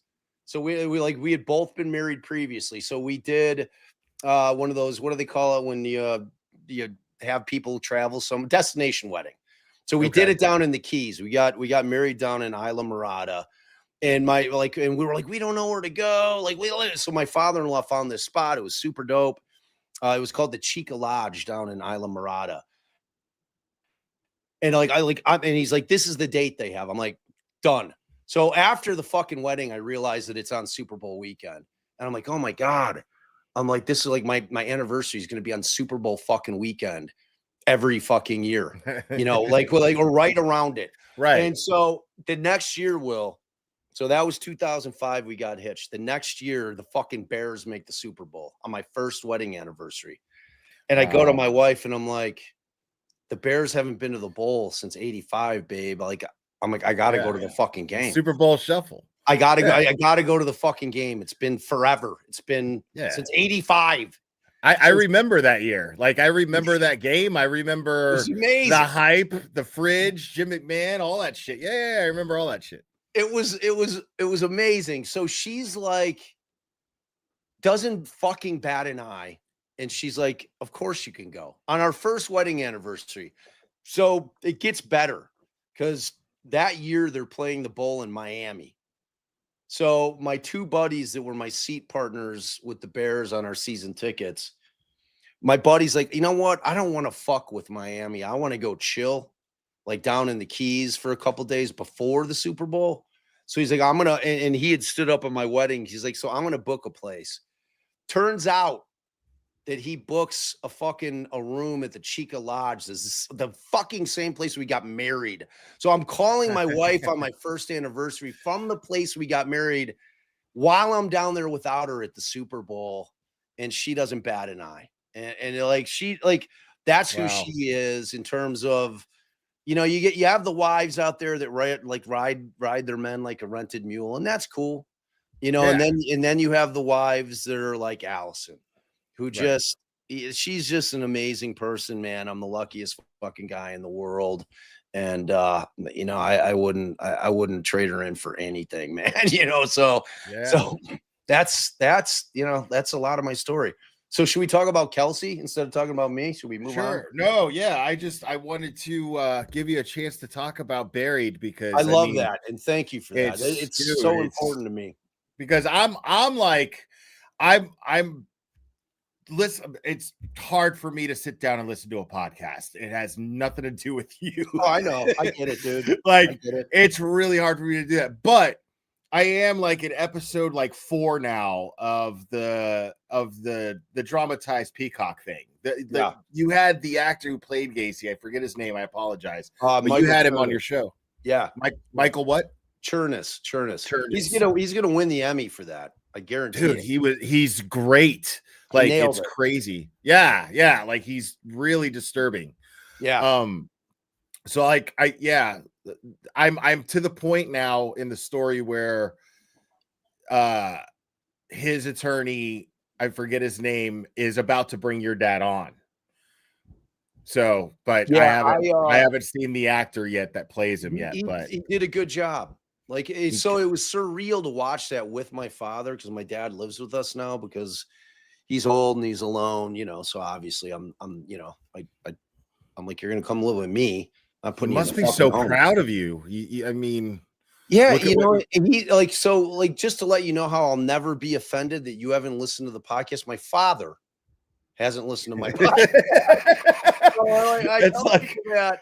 I'm like, oh, I'm like, don't worry about it, man. I'm like, but if you've got because you've got a dog, dude, like if you're walking your pup, it's a great time to listen to pods, but the problem with podcasts really I made it members only content. So I go live when I walk my dog and I hang out with them. So fair. Yeah. Fair. So that's out. but yeah, it's one of those things that when you listen to the first few episodes, like you'll get sucked in, it's a pretty gripping story, and I did a pretty nice job writing it, man. It's like I'm like really proud because it's not me like on the tubes where I'm just riffing. You know what I mean? It's all scripted. I wrote it out. It's like it's really good, man. I have heard so far is great, gripping. Yeah. Like the way that you're talking about the what you put into the production, it shows. And it's doing exactly what you had intended, what you're describing you intended. Yeah. So, I mean, like it is supposed to make you feel unnerved. It's supposed to make you feel, and it's just the right balance of your tone of voice, the right balance of how you wrote, like the vocabulary you use and the language you use and the music, you know, it's all, yeah. I appreciate that. That's Yeah. it. It's like, you know, for me, it was because going into it, I like the law angle was something that I really wanted to, because I know people love true crime and I know that people don't necessarily understand everything that they're hearing. Like if they're watching a hearing, they're like, I don't And know. they want to, right. They want to hear from an attorney. Right. You know, but I wanted to you make having it that attorney's palatable. perspective to this podcast is great. Like it has it all. You know what I mean? Like, I wanted to make it so it wasn't like lawyerese type shit. Like I didn't want to speak in legalese. I wanted to be able to just talk like an, because like when I was in law school and I didn't know how to take it, when like I had like two dudes come up to me and they're like, you know, and Allie and I met in law school. That's where we met. Like, and I have that story in my second season, the Garcia season, which I shouldn't even mention because I owe the people an episode on that. I'm so close to finishing it, but I've been neglecting that story, but it's 68 episodes in. It's talk about an epic journey, that thing. And that was a case that Allie and I tried in Omaha. Our client was a doctor who was accused of murdering 4 people in 2 double homicides over an 8-year period based on a revenge. That's theme. the one with the Dateline episode, right? Yeah, Is that right. that one? Yeah. Right. Yeah. So that was funny. I just had Dateline playing on YouTube because they have like a 24-hour, like where they just stream marathons for days of Dateline. And I had it just playing in the background. And then I heard your name and I went, you know, they were like Bob Motta, and there you were, and I was just like, oh shit, it's Bob. I'm like, hey, what's up, bro? Yeah, it's very funny. Yeah, it was so it's but you know, the creator side of it, man, it's been a blast. You know, it's like it's a lot of work. You know, I don't think people understand how much work we put into this thing, man. It's just like and everybody kind of like it. I think at some point thinks they can do it, you know, but like to sit, especially like you ride solo, you know, so like the ability to be able to sit there and shoot the shit for 3 hours kind of continuously and keeping it interesting and keeping it funny is a fucking skill, you know, that not everybody can do, you know, but like I'm up for everybody. But I mean, recording a podcast, writing a script, recording it, like Annie, you know, from 10 to Life, like she got to where she is from just hard work, just raw, old-fashioned fucking roll up your sleeves, get in the dirt, fucking get busy. And that's what she did. And like she made herself do it. Like she made herself do it. And now, I mean, because she knew that would be the result. Like I'm gonna be successful. She promised me after the new year she's bringing me on to do a Gacy thing. So you know, like I have no reason not to believe her. So yeah. If she tells you that, her word is solid. Like I have zero doubt. I am proud to call her a dear friend because she has been. She's super fucking sweet, man. Just super nice and like, you know, because I was reticent. Like I was hitting you up because I knew that you had looked out for me, you know, and I was like, dude, thank you. I love you. That's amazing for me. You know, it's like that, like little gestures like that go a long way for me. And I've got a very long memory in terms of when people take care of me, you know, that like, and I reciprocate in any way that I always can, you know, so because that's just how I look. I mean, I forgot that even happened. I was just saying, like, she's the best example that I could, you know, give to reiterate the point you were making, which is just like fucking, you have to understand how hard that shit is. To like, no, I know. I mean, and I wasn't implying that you by yourself up to like have me tell you how much I love you because you no. me. I would be remiss if I didn't mention that because dude, trust me, I know who you are.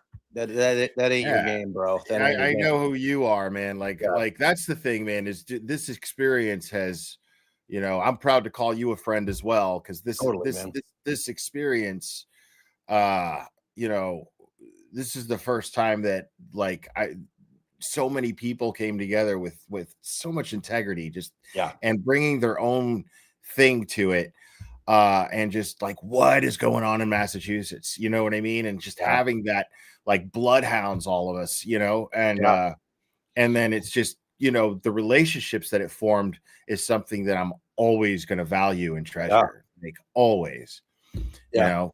100%, dude. And it's like I mean, the relationships that you build are you know, that's the gift. That's the part of it that, you know, you don't even anticipate it going in. You know what I'm saying? It's like that, like it's like the two things that I really didn't understand going in is kind of the relationships that you can build in terms of the people that you meet that are doing the same thing that you're doing, and the building of the community. Like the community aspect of it just fucking blows me away.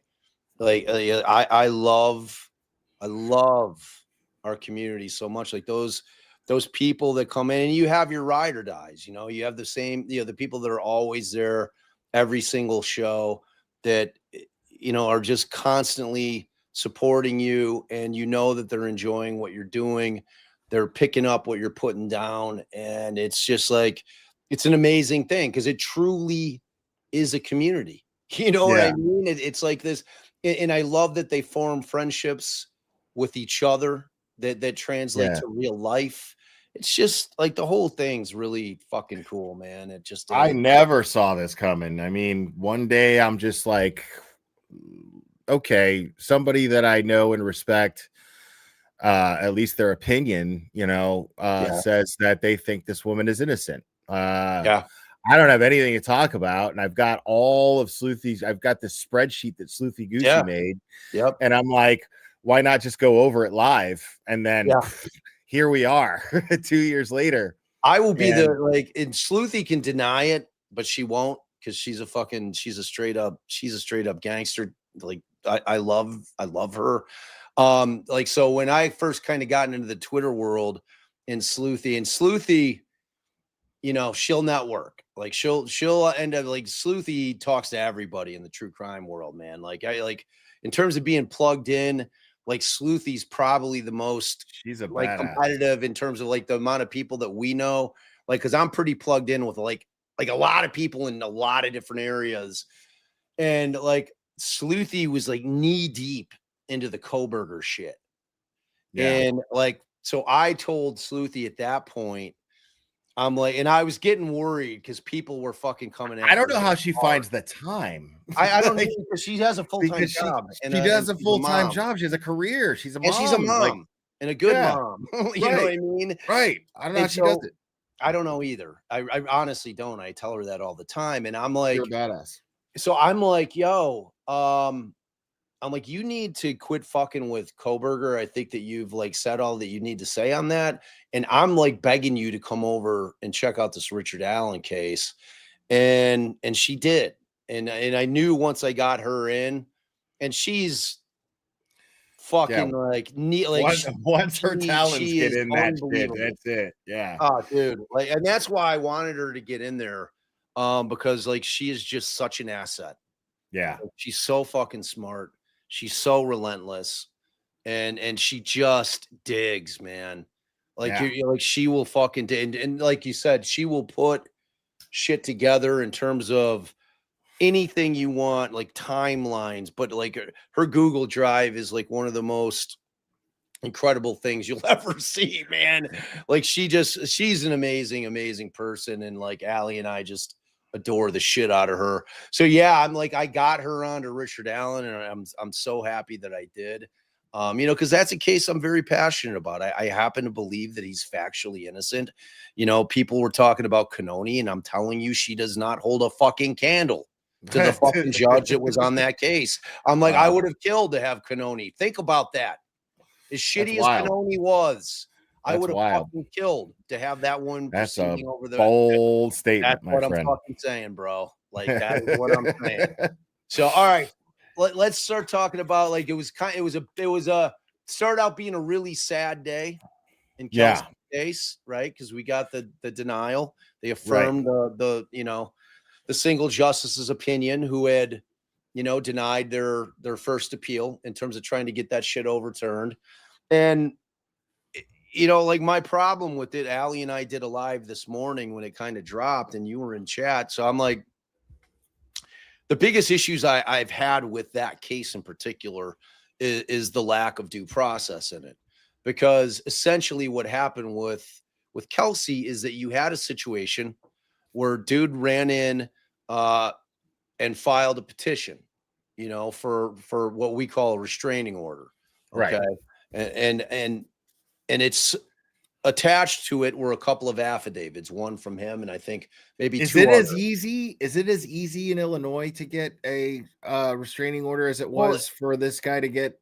What I did not know, Will, until today, is that in Massachusetts that you can have a TRO, a temporary restraining order, or the equivalent, that you can have it granted on the papers alone, meaning that he didn't even have to go in ex parte, meaning without giving KELSEY notice that he's going in to do it, and tell a judge whatever the fuck he wants to say, and then have that judge grant it and say, okay, well, I'm going to grant it on a temporary basis, and I'm setting a hearing for 10, 14 days down the road. So in Illinois, the way that it goes, you could never, ever get a petition granted just on the papers. So the way that it goes in Illinois, unless I got bad intel in my chat, because I kept asking, was there a hearing? Did Justin have to put his hand up and swear and go under oath and give testimony in front of this judge? And people are telling me no, they granted this thing on the papers. So I'm sitting there, and the problem when you look at this case with KELSEY is that alcohol wasn't involved in any way, shape, or form that night. The alcohol was not in play. So right. So yeah, when they executed this restraining order, she wasn't drunk. She wasn't drinking. So right. So that's that's a great point. Right. So what he ends up doing is he goes in, files, and on the strength of his affidavit alone, they grant this fucking thing. And in his affidavit, and I think there's a one or two more attached with these witnesses about this thing that happened in whenever it was at this fucking I don't know if it was a wedding. They were at some event where KELSEY allegedly was on one and fucking was loud and fucking whatever happened. So so he's able to create a narrative that she's a raging alcoholic and she's really angry when she's a raging alcoholic. So that she's and then that becomes a thing that's alleged, because it can't be anything other than alleged, because it hasn't been tested in a court of law. It's just him saying some shit and him getting two other people to say some shit. She wasn't picked up drunk. She wasn't tested for alcohol. None of it.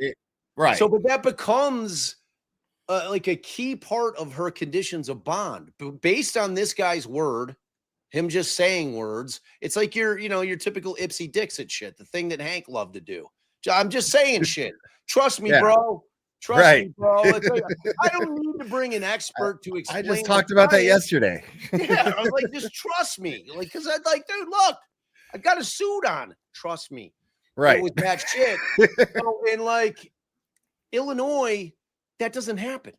Right. So in Illinois, if you go in, and look, there is a part, the domestic violence statutes that came about for a very specific reason. It was to protect women. It was a shield to protect women, because women, since the beginning of time, since the beginning of this country, were stuck in abusive relationships, and they had no way to get out of it, because up until women started entering the workforce and had the ability to financially be able to fucking walk away from the guy that was beating the shit out of her, she was stuck in these fucking things with no way to do anything. I have nowhere to go. I don't have the money to fucking go rent an apartment. Living with my parents are dead. I don't have any. I'm stuck in a marriage where I'm being abused. So they created these statutes for a reason, and they made them available to women and to anybody, because it's they're not going to make it. They can't just make a statute for this is only for women. That doesn't work constitutionally. It's got to apply to everybody equally. No, this is a great point. This is It's something dude, it's people aren't really gospel. thinking about. Like Right. it makes perfect sense as to Exactly. why this is in place. Right. So the history, the legislative intent of it is to give women and the ability to be able to get out of these abusive relationships and to do so without having to give them fucking notice. That's the ex parte part. That's the part that I want people to understand. That Right. ex parte means you can file it. You can fucking go in, say, here it is. Here's my petition. These are my allegations. In Illinois, they say, okay, don't leave. Go sit your ass in the law library for 2 hours. We're getting you in front of a judge today.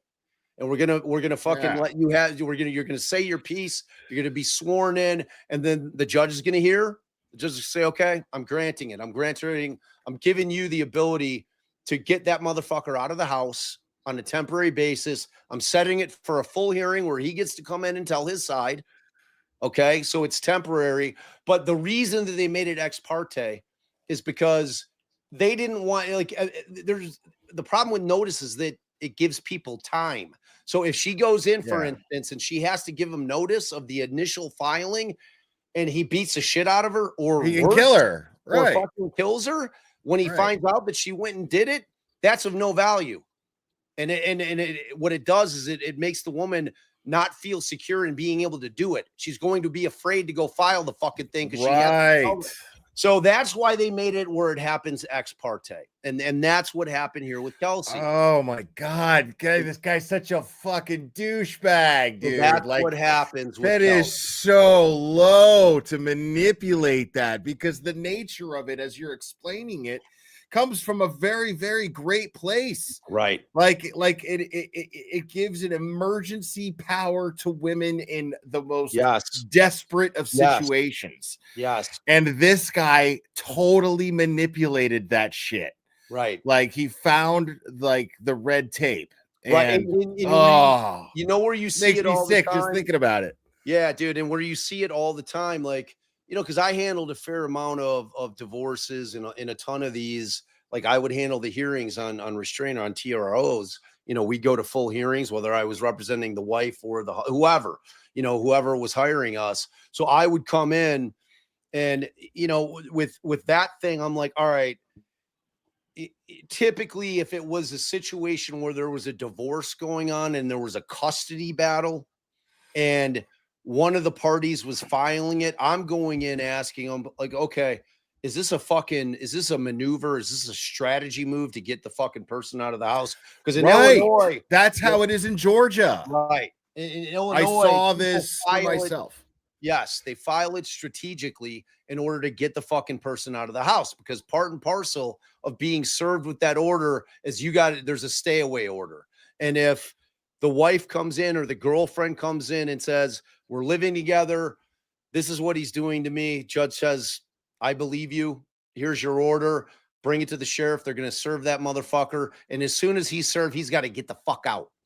So the woman or the person that has asked for the order and it's been granted has the power to get them out. So that person is empowered to stay in the property, which is huge.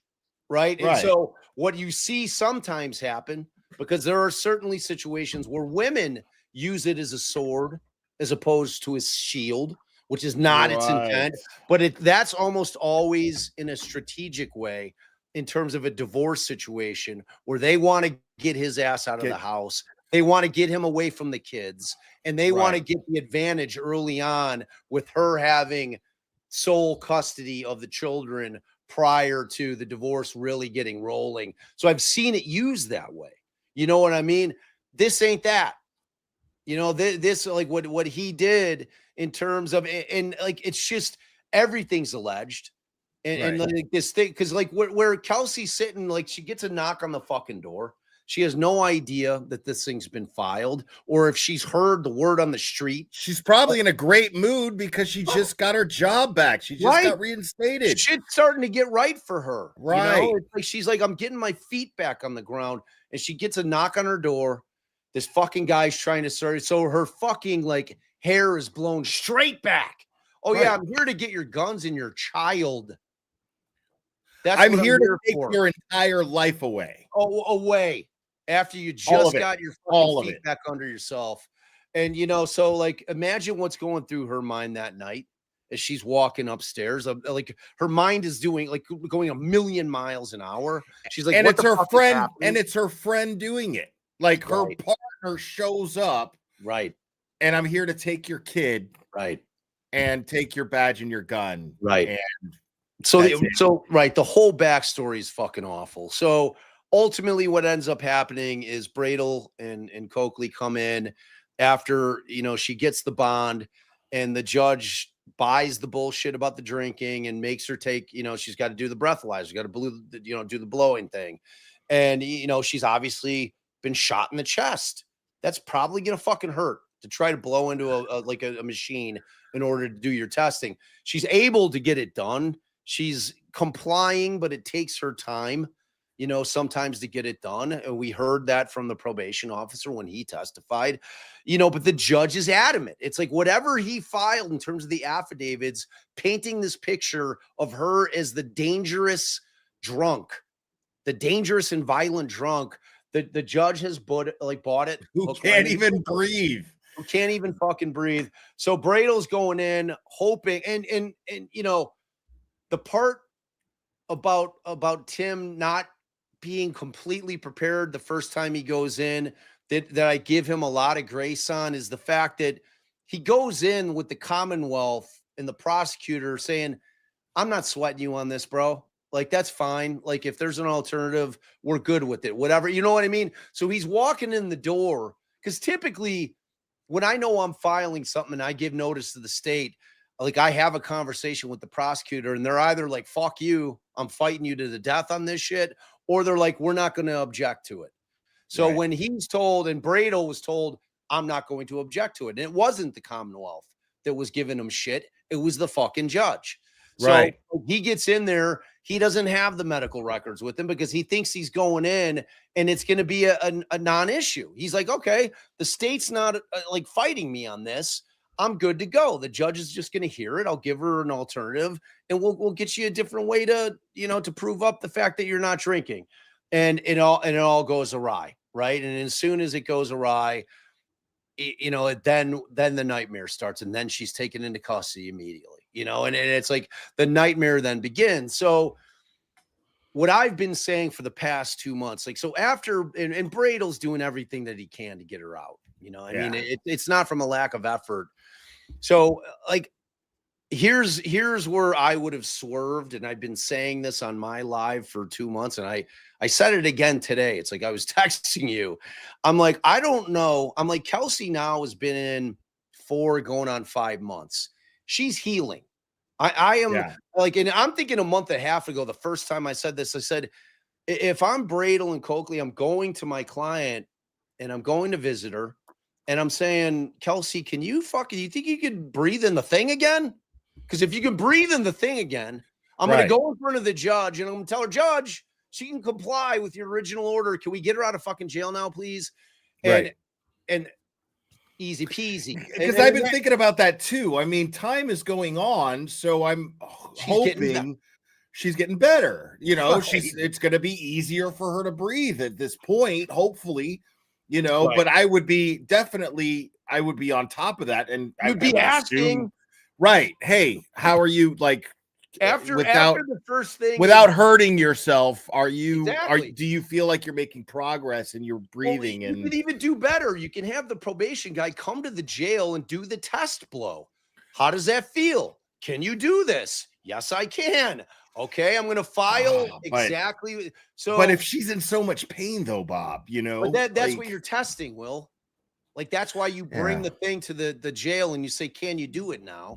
And she's either going to say yay or nay. Right. So now we know, because the thing that I was saying he should have done 2 months ago, he is now done today. So the emergency hearing, like, I nailed it. It's almost as if Bradel was watching my live. It's exactly what I said he should do. I'm like, he might have been. He might have been, and good on him, because if Kelsey's going to walk out of there tomorrow, because like the judge. You think so? Oh yeah, I love it. She's going to be able to. She's going to be able to comply with the judge's order. And if you read Here, let me read. I'll read you the footnote. Do you I don't know what you got planned, but do you want to go over the hearing tomorrow with me? Yeah, totally. I mean, we could do it at my house or your house. It doesn't matter. We can do it at both of our houses. Yeah, we why can not? stream to both of our houses. So, you know, I mean, I think everybody pretty much knows you at my crib, dude. And I think most of your people know me. So here, I want to read the last footnote. Okay, so this is the last footnote from what you were going through, Will. And it's the very last thing. And it says, we note, as the single justice also noted. So they're saying, okay, we said this the last time. So the single justice, so remember how this went down. So that when they went up to the SJC, they did it first with one single justice. That single justice came back, said, I'm affirming the lower court's decision. Sorry. So then Bradel came back and said, okay, SJC, we're asking for the full panel to look at it. Okay. Full panel accepted it, took it on. So, but what the single justice said is exactly this. So we note, as the single justice also noted, that nothing prevents Fitzsimmons from requesting in the Superior Court that the matter of her pretrial detention for be reopened if and when she can show that, quote, information exists that was not known at the time of the hearing, or that there has been a change in circumstances, and that such information or change in circumstances has a material bearing on the issue of whether there are conditions of release that will reasonably assure the safety of any other person in the community. Boom. That's it. The change in circumstances is she can now breathe into the fucking tube. Right. That's it. So what was filed today, that I was walking at the mall shopping with Allie when somebody like Kyle Sharkey sent it to me. I'm like, oh, Kyle Sharkey sent it to me too. Right. I'm like, oh, Tim was watching my live because he fucking went and filed this thing. So that's exactly what they're doing. So they're going to walk in there tomorrow. They're going to ask for what the SJC has already said they can do. Like, the judge isn't going to be able to say, I'm not hearing it. No, you are hearing it, because the Supreme Judicial Court said you are, and that there's nothing stopping you from doing it. So, in the change of circumstances is exactly that.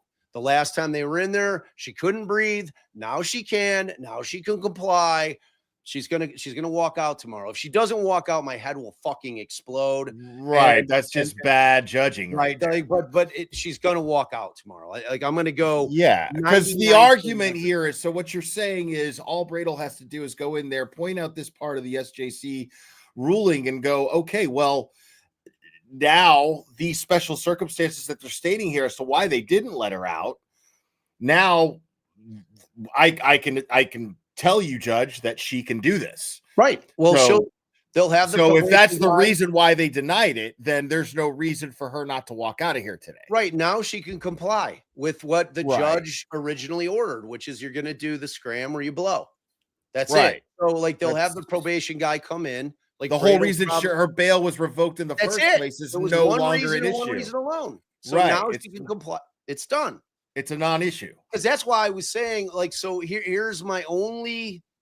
I can hear you. I'm just going off camera for a moment here. Yeah, but I can hear you. Keep talking. So here's my only critique or slight criticism. I found the timing of the filing of the writ. And I don't know if Will has pulled up the writ, but the writ that was filed today, and Kyle sent it to me at, like, I think it was probably around, I don't know when it hit, but he sent it to me 3 hours ago. So I got it at 4 o'clock. And just so you guys have an idea, Will can probably pull it up because I know he's got it as well. But it's a defendant's motion for an expedited hearing and an in-person writ of habeas corpus, which means produce the body. That means produce, like, Kelsey's got to come to court, produce her, bring her in, to issue due to a change in circumstances. So essentially what it's saying, and I'm just going to get to the good parts. It says the court previously found that the conditions of release existed that could reasonably assure the safety of the community and ordered Ms. Fitzsimmons released under conditions, including GPS monitoring, house arrest, abstinence from alcohol, and the big one, the scram alcohol monitoring. So Ms. Fitzsimmons was remanded to custody because she was physically unable to comply with the scram breathing test, breath testing due to acute injuries from a gunshot wound to the chest. Significant time has passed. This is the most important paragraph of the entire little motion here. Significant time has passed since Miss Fitzsimmons was remanded to custody. During that time, her gunshot-related injuries, including rib fractures and lung trauma, have healed sufficiently to allow her to breathe into the alcohol testing device. Miss Fitzsimmons has been tested in the medical. Hold on, I'm getting to page 2.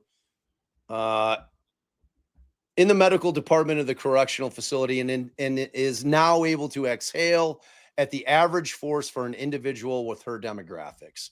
See medical report from. So Bradel went and had her tested at the jail in their hospital or wherever their medical is, and he's got a doctor to write a report that she could do it. He's going to walk in, he's going to enter the report into evidence, and he's going to say, Judge, she can comply with your initial order. Well, Bradel, Angel Baby, not to be a braggart, but I said this 2 months ago. So literally, this is what he should be doing. Allie and I both did. And so here's my only thing. I don't know why he was waiting. Like if he was if I don't know when this took place in terms of her saying I'm able to do this. Like if she did this 3 weeks ago, like maybe she did it today. I don't know when she did it.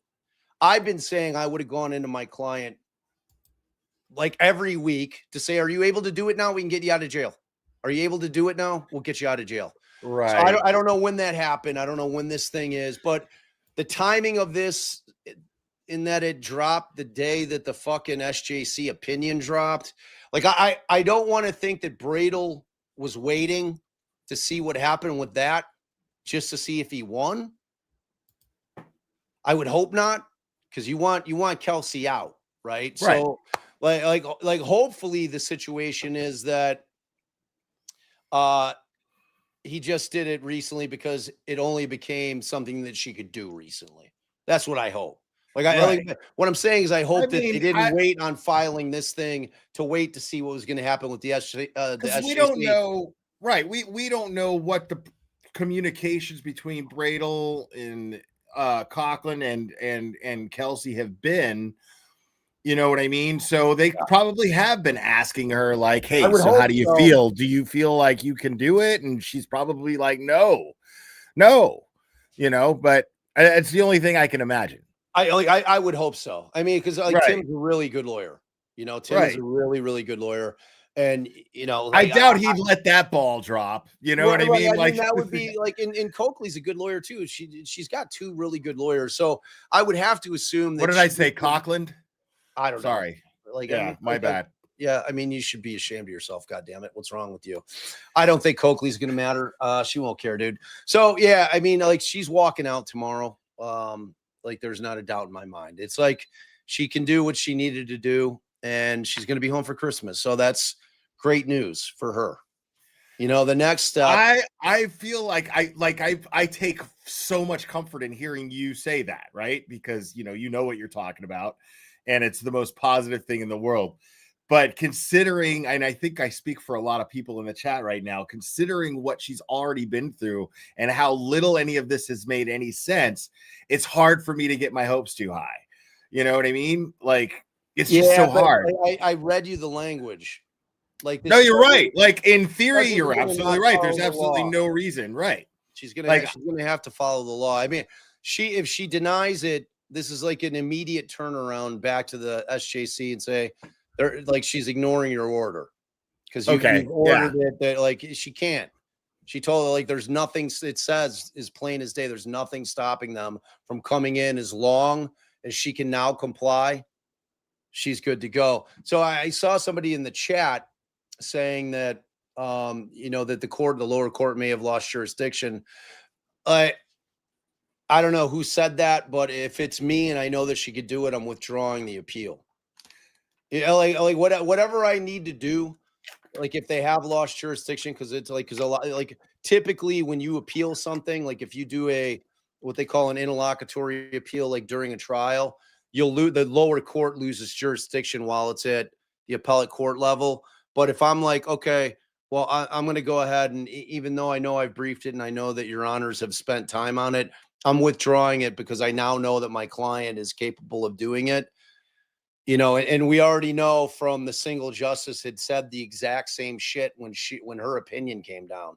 So that language existed the first time that it was denied. So that was in play in terms of that language the very first time that it was denied. So whatever. I mean, at this point, I just want her to get out. Right. And I feel very, very secure in saying that I think that's going to happen tomorrow. I think she's going to be home for the holidays. If she doesn't, it will be against the rule of law. There's no other way to put it.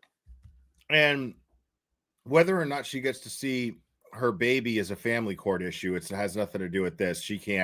This judge can't have any say over that, whether or not she gets to see the baby for Christmas. No, I mean, that's a different court. Right. You know what I'm saying? So whoever issued and it gets tricky. It gets tricky with, the family court. Like it depends on where he filed for the petition, his protection order.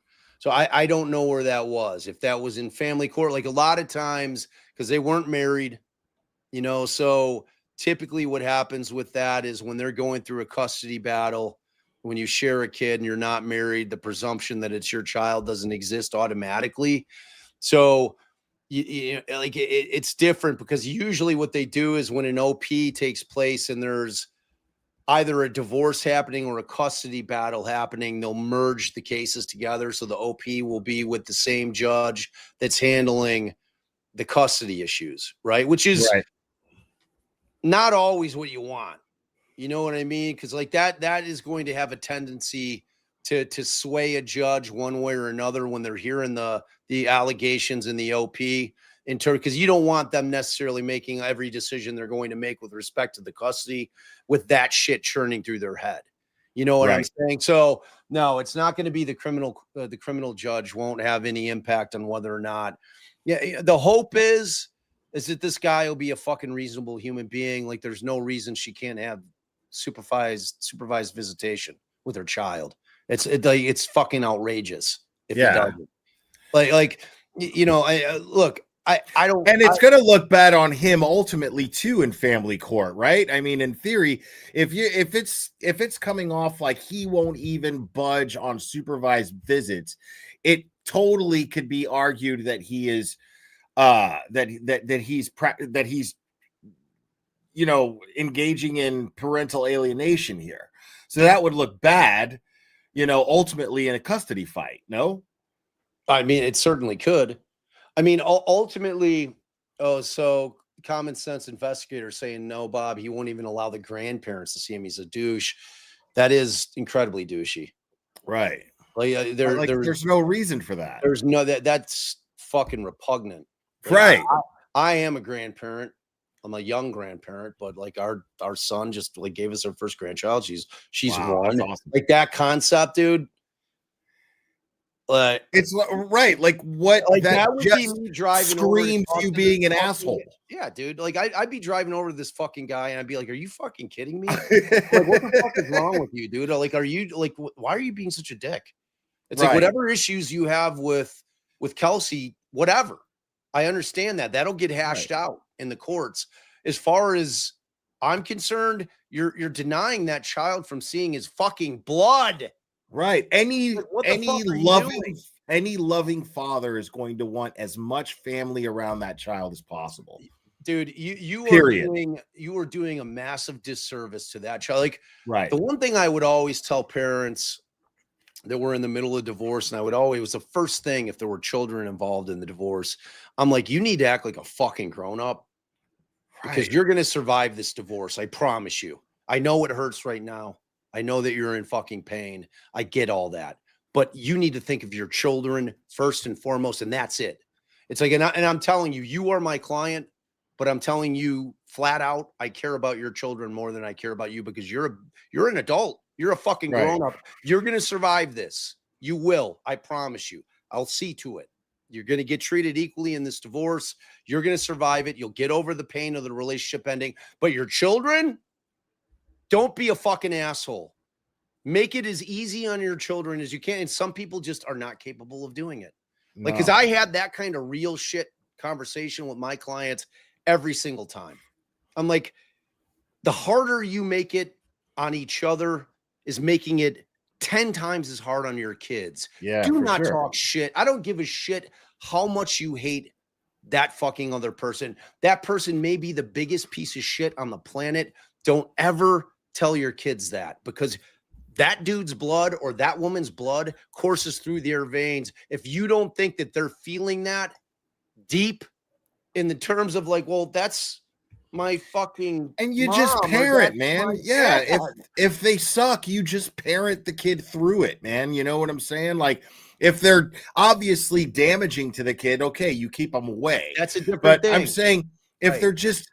they're just fucking, you know, people that you just may not get along with, you manage that shit. You put your own bullshit aside. You let the kid, you know, and then when the kid's old enough to make their own mind up and be like, you know what, man, fuck this person. Like, you know what I mean? Which is with the way you leave it at that, because that's what I always tell. But you give them you guide them through until they're old enough to to have that option for themselves. But my bigger point is that you're fucking destroying your kid when you're talking shit about the other parent of that kid. You may not think that you are, but you are. Trust me. My parents were divorced when I was fucking 5, and I can tell you from firsthand experience, I felt it.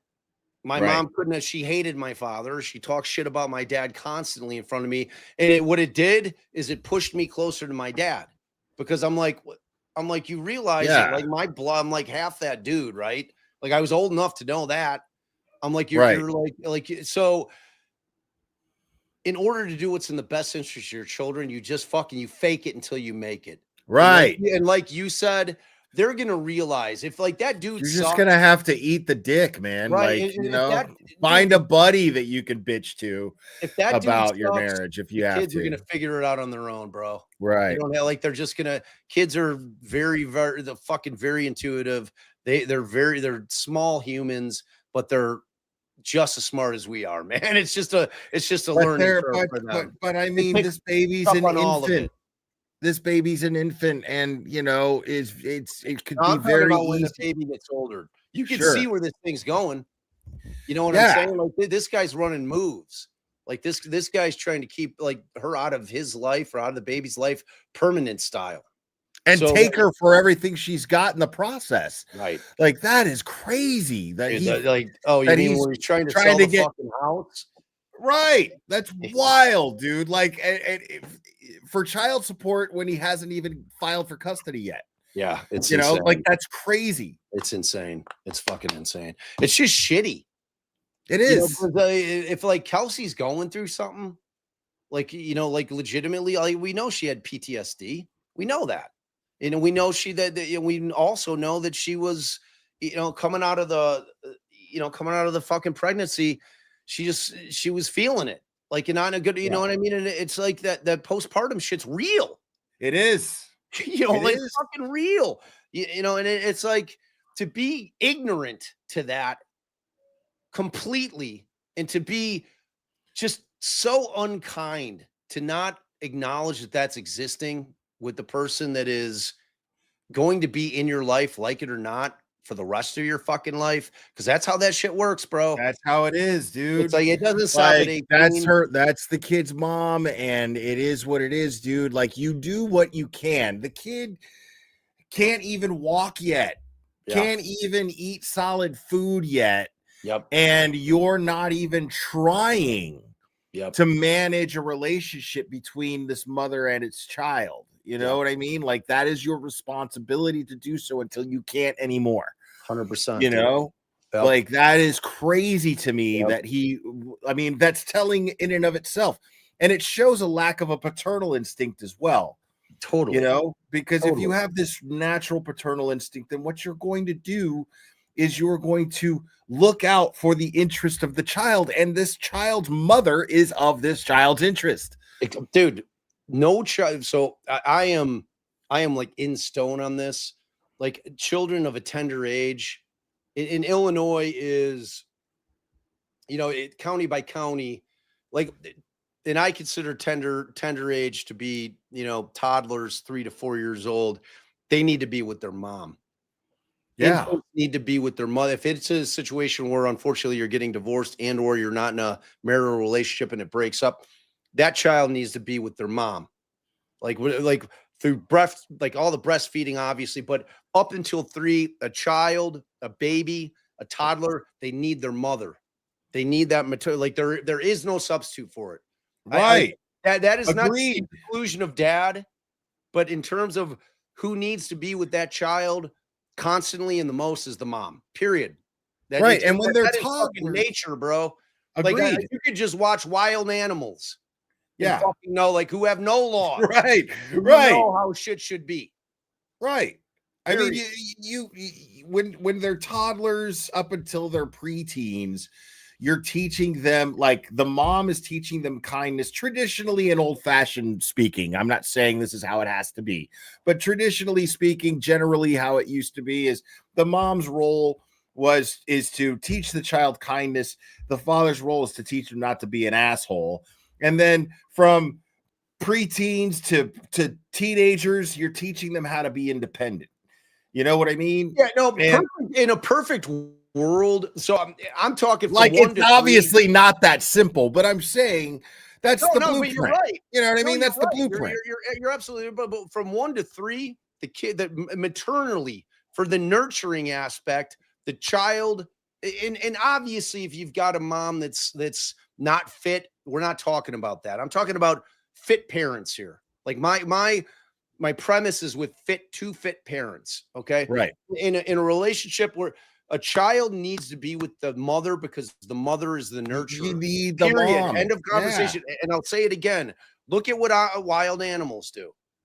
The mama is with those babies because that's who needs to be with the babies until they're able to, when they're out of toddler age, then you know what? And that's not to the exclusion of dad. What I'm saying is the mom has to be the primary guardian, right? Yeah. From birth until 3 years old.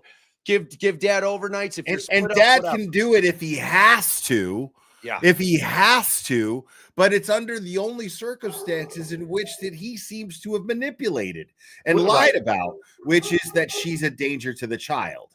Right. That's the only circumstances that any court of law would ever even consider separating a mother from a child, especially at that age. Right. So, and that's what I'm talking about. Like in a situation like this where you've got shit going on, like, but in reality, the fitness aspect of it, you got two good parents. Let's say you just got two people that are like, you know what? I don't want to fuck with you anymore. Like we're not feeling it. We have a kid together. Let's be grown-ups. We'll co-parent together. You know, the kid's gonna stay with you. You're gonna be the primary residential parent for 1 till 3. After that, when 4 years, 5 years through preschool, through grade school, we'll split 50-50. We'll live close together. You know, they'll spend half the time at your crib. They'll spend half the time. Like if you call me and you need to do something, I'm there. I'll come get my kid and you can do what you need to do and vice versa. Like co-parent, like the adults that I've had as clients that were truly able to co-parent. Like I always tell them, like, you're fucking an amazing parent. You're exactly what the model is supposed to be. You're doing it right. You are giving your children the best experience possible because frankly, both parents are happier in separate homes and the kids feel secure in both homes. The kids have that. And the kid needs the parents to be happy. They need to have that example of happiness. If you expect the kid to grow up happy and have a happy adulthood, you have to set that example for them. Miserable parents make miserable kids. Facts. 100%. Fucking facts. Like you can't have a shithead parent and come out not being a shithead for the most part. I mean, there's obviously exceptions to the rule, but if you've got an abusive dad, you're probably going to be an abusive person. Like it's one of those things that it's a sad reality. And you know, you want both parents in a good headspace, and that's going to be the best environment to foster a healthy childhood for these kids. And they're gonna grow up feeling love from two different houses, you know, and that's a night like you're getting two sets of gifts. Like they're you know, because the reality is 50% of people get fucking divorced in this country. Like this isn't the 50s, bro. It's like we gotta face the facts. Like that's why I'm like, be a grown up, be a fucking grown up. That person that you divorce, they're gonna meet somebody else, and you know what? They're gonna have sex with that person, and they're gonna have a fucking full relationship. And you know what? And they might make more kids. They might give kids. your kids siblings. They It might happen. You're gonna have half siblings, and you know what? It's a good thing, you know. Just and you're gonna find your own person, and you're gonna develop your own relationship. And you know what? That's what divorce means. It's easier said than done, bro. It's way easier said than done, bro. Right. Like, I mean, yeah, but the mechanics of it are simple. Like, divorce is the first step to you living your own life. That goes for the other person too. 100%, dude, 100%. So, the moral of the story is, I think it's going to be a good day for Kelsey tomorrow. I really do. I think she's going to walk out of there. You know, they'll process her out. She'll be back on the scram. She'll go back home, and you know, she'll be home for Christmas. I'm feeling very, very, very, very secure about that. Like that footnote that I read you all out loud, that's the law of the case right there. And it spells it out. Like, so we don't need to guess on it. And then when you look at Bradel and Coakley's motion that they filed today, we know that she's tested it. We know that she can do it. They've got a doctor saying she could do it. I observed it. The judge is going to say, okay, there you go. Now she can do it. She can comply. Boop. Orders back in place. Enjoy your Christmas, Miss Fitzsimmons. So, you know, and then she's still going to have to deal with the case, but at least she'll be able to do it from home, which is a hell of a lot better. So that's where we're at with that thing, man. Yeah, no, I appreciate you laying it out. I mean, it couldn't have been more simple. I appreciate that. Yeah. Yeah, man, I'm invested in this. I'm gonna be because I don't want to put you on the spot or anything. So when does it go live tomorrow? Yeah, I want to cover it with you 100%. We'll do it on both of our channels. Like you see that stream this, like, I don't know if you could see it. Like, we could just stream it to both of our audiences. Yeah, we could do that.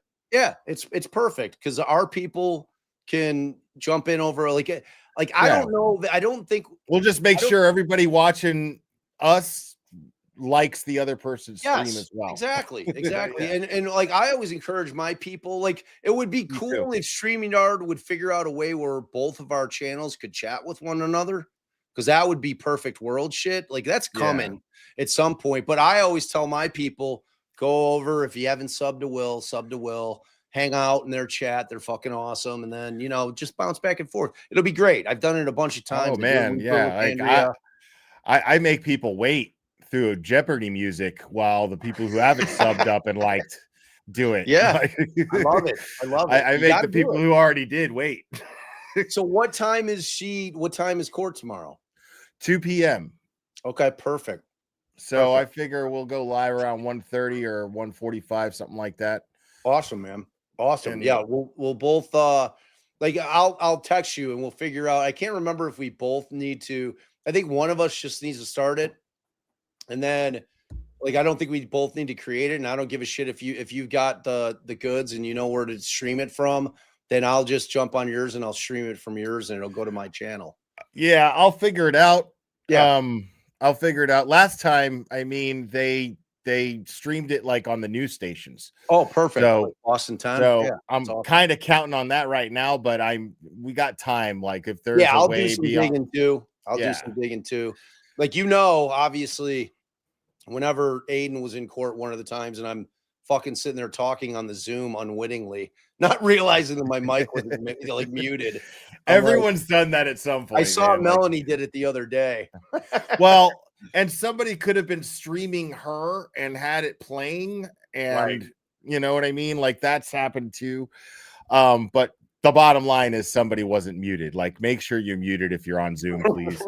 Don't ruin it for the rest of us. Luckily, I wasn't saying anything inflammatory when I was like Allie's like, "Are you muted?" I say, "I think I'm muted." Why? Can you hear me? Like, she's like, "I think you're on the court."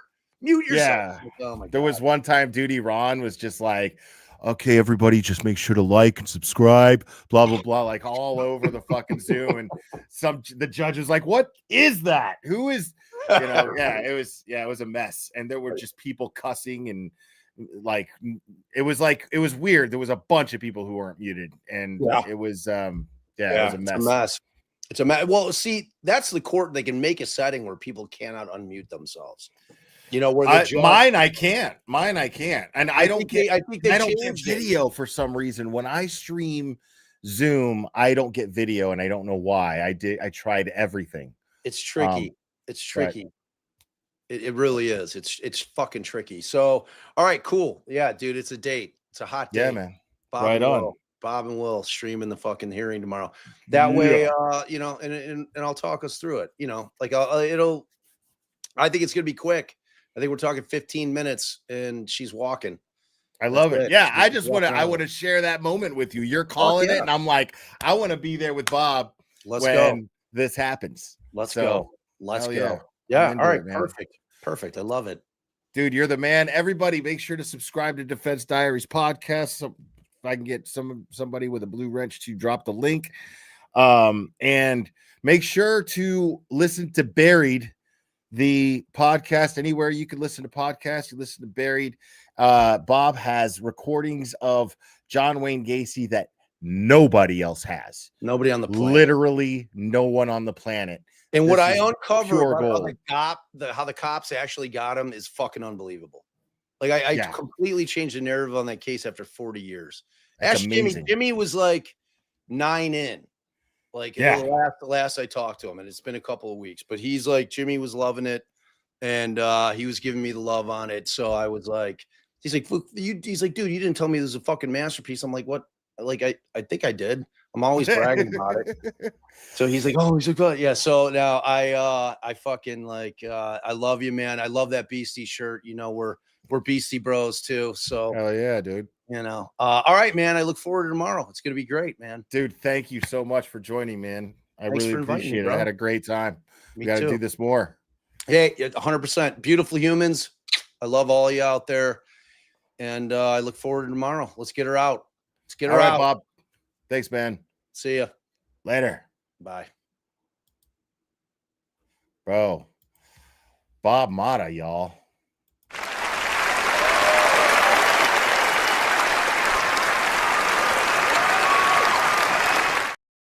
All right, folks, that's going to be it for me as well. Guys, I appreciate you. Make sure to hit the like if you haven't already. You guys are amazing. I love you guys very, very much. Remember, it only takes a second to stay safe. And we will do this again very soon, my friends.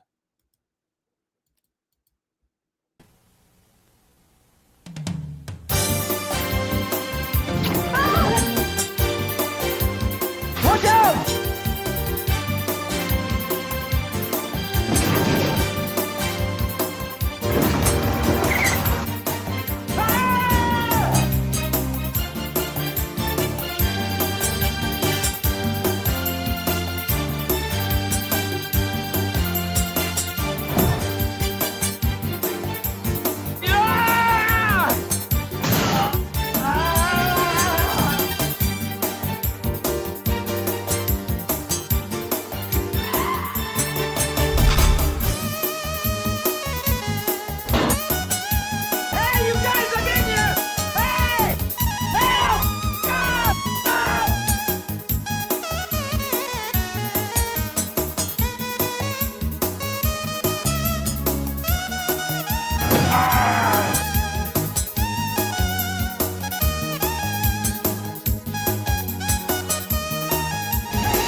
Today, being retarded means leading a full life.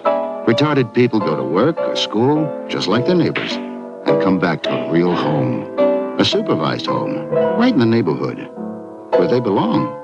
Being retarded never stopped anyone from being a good neighbor.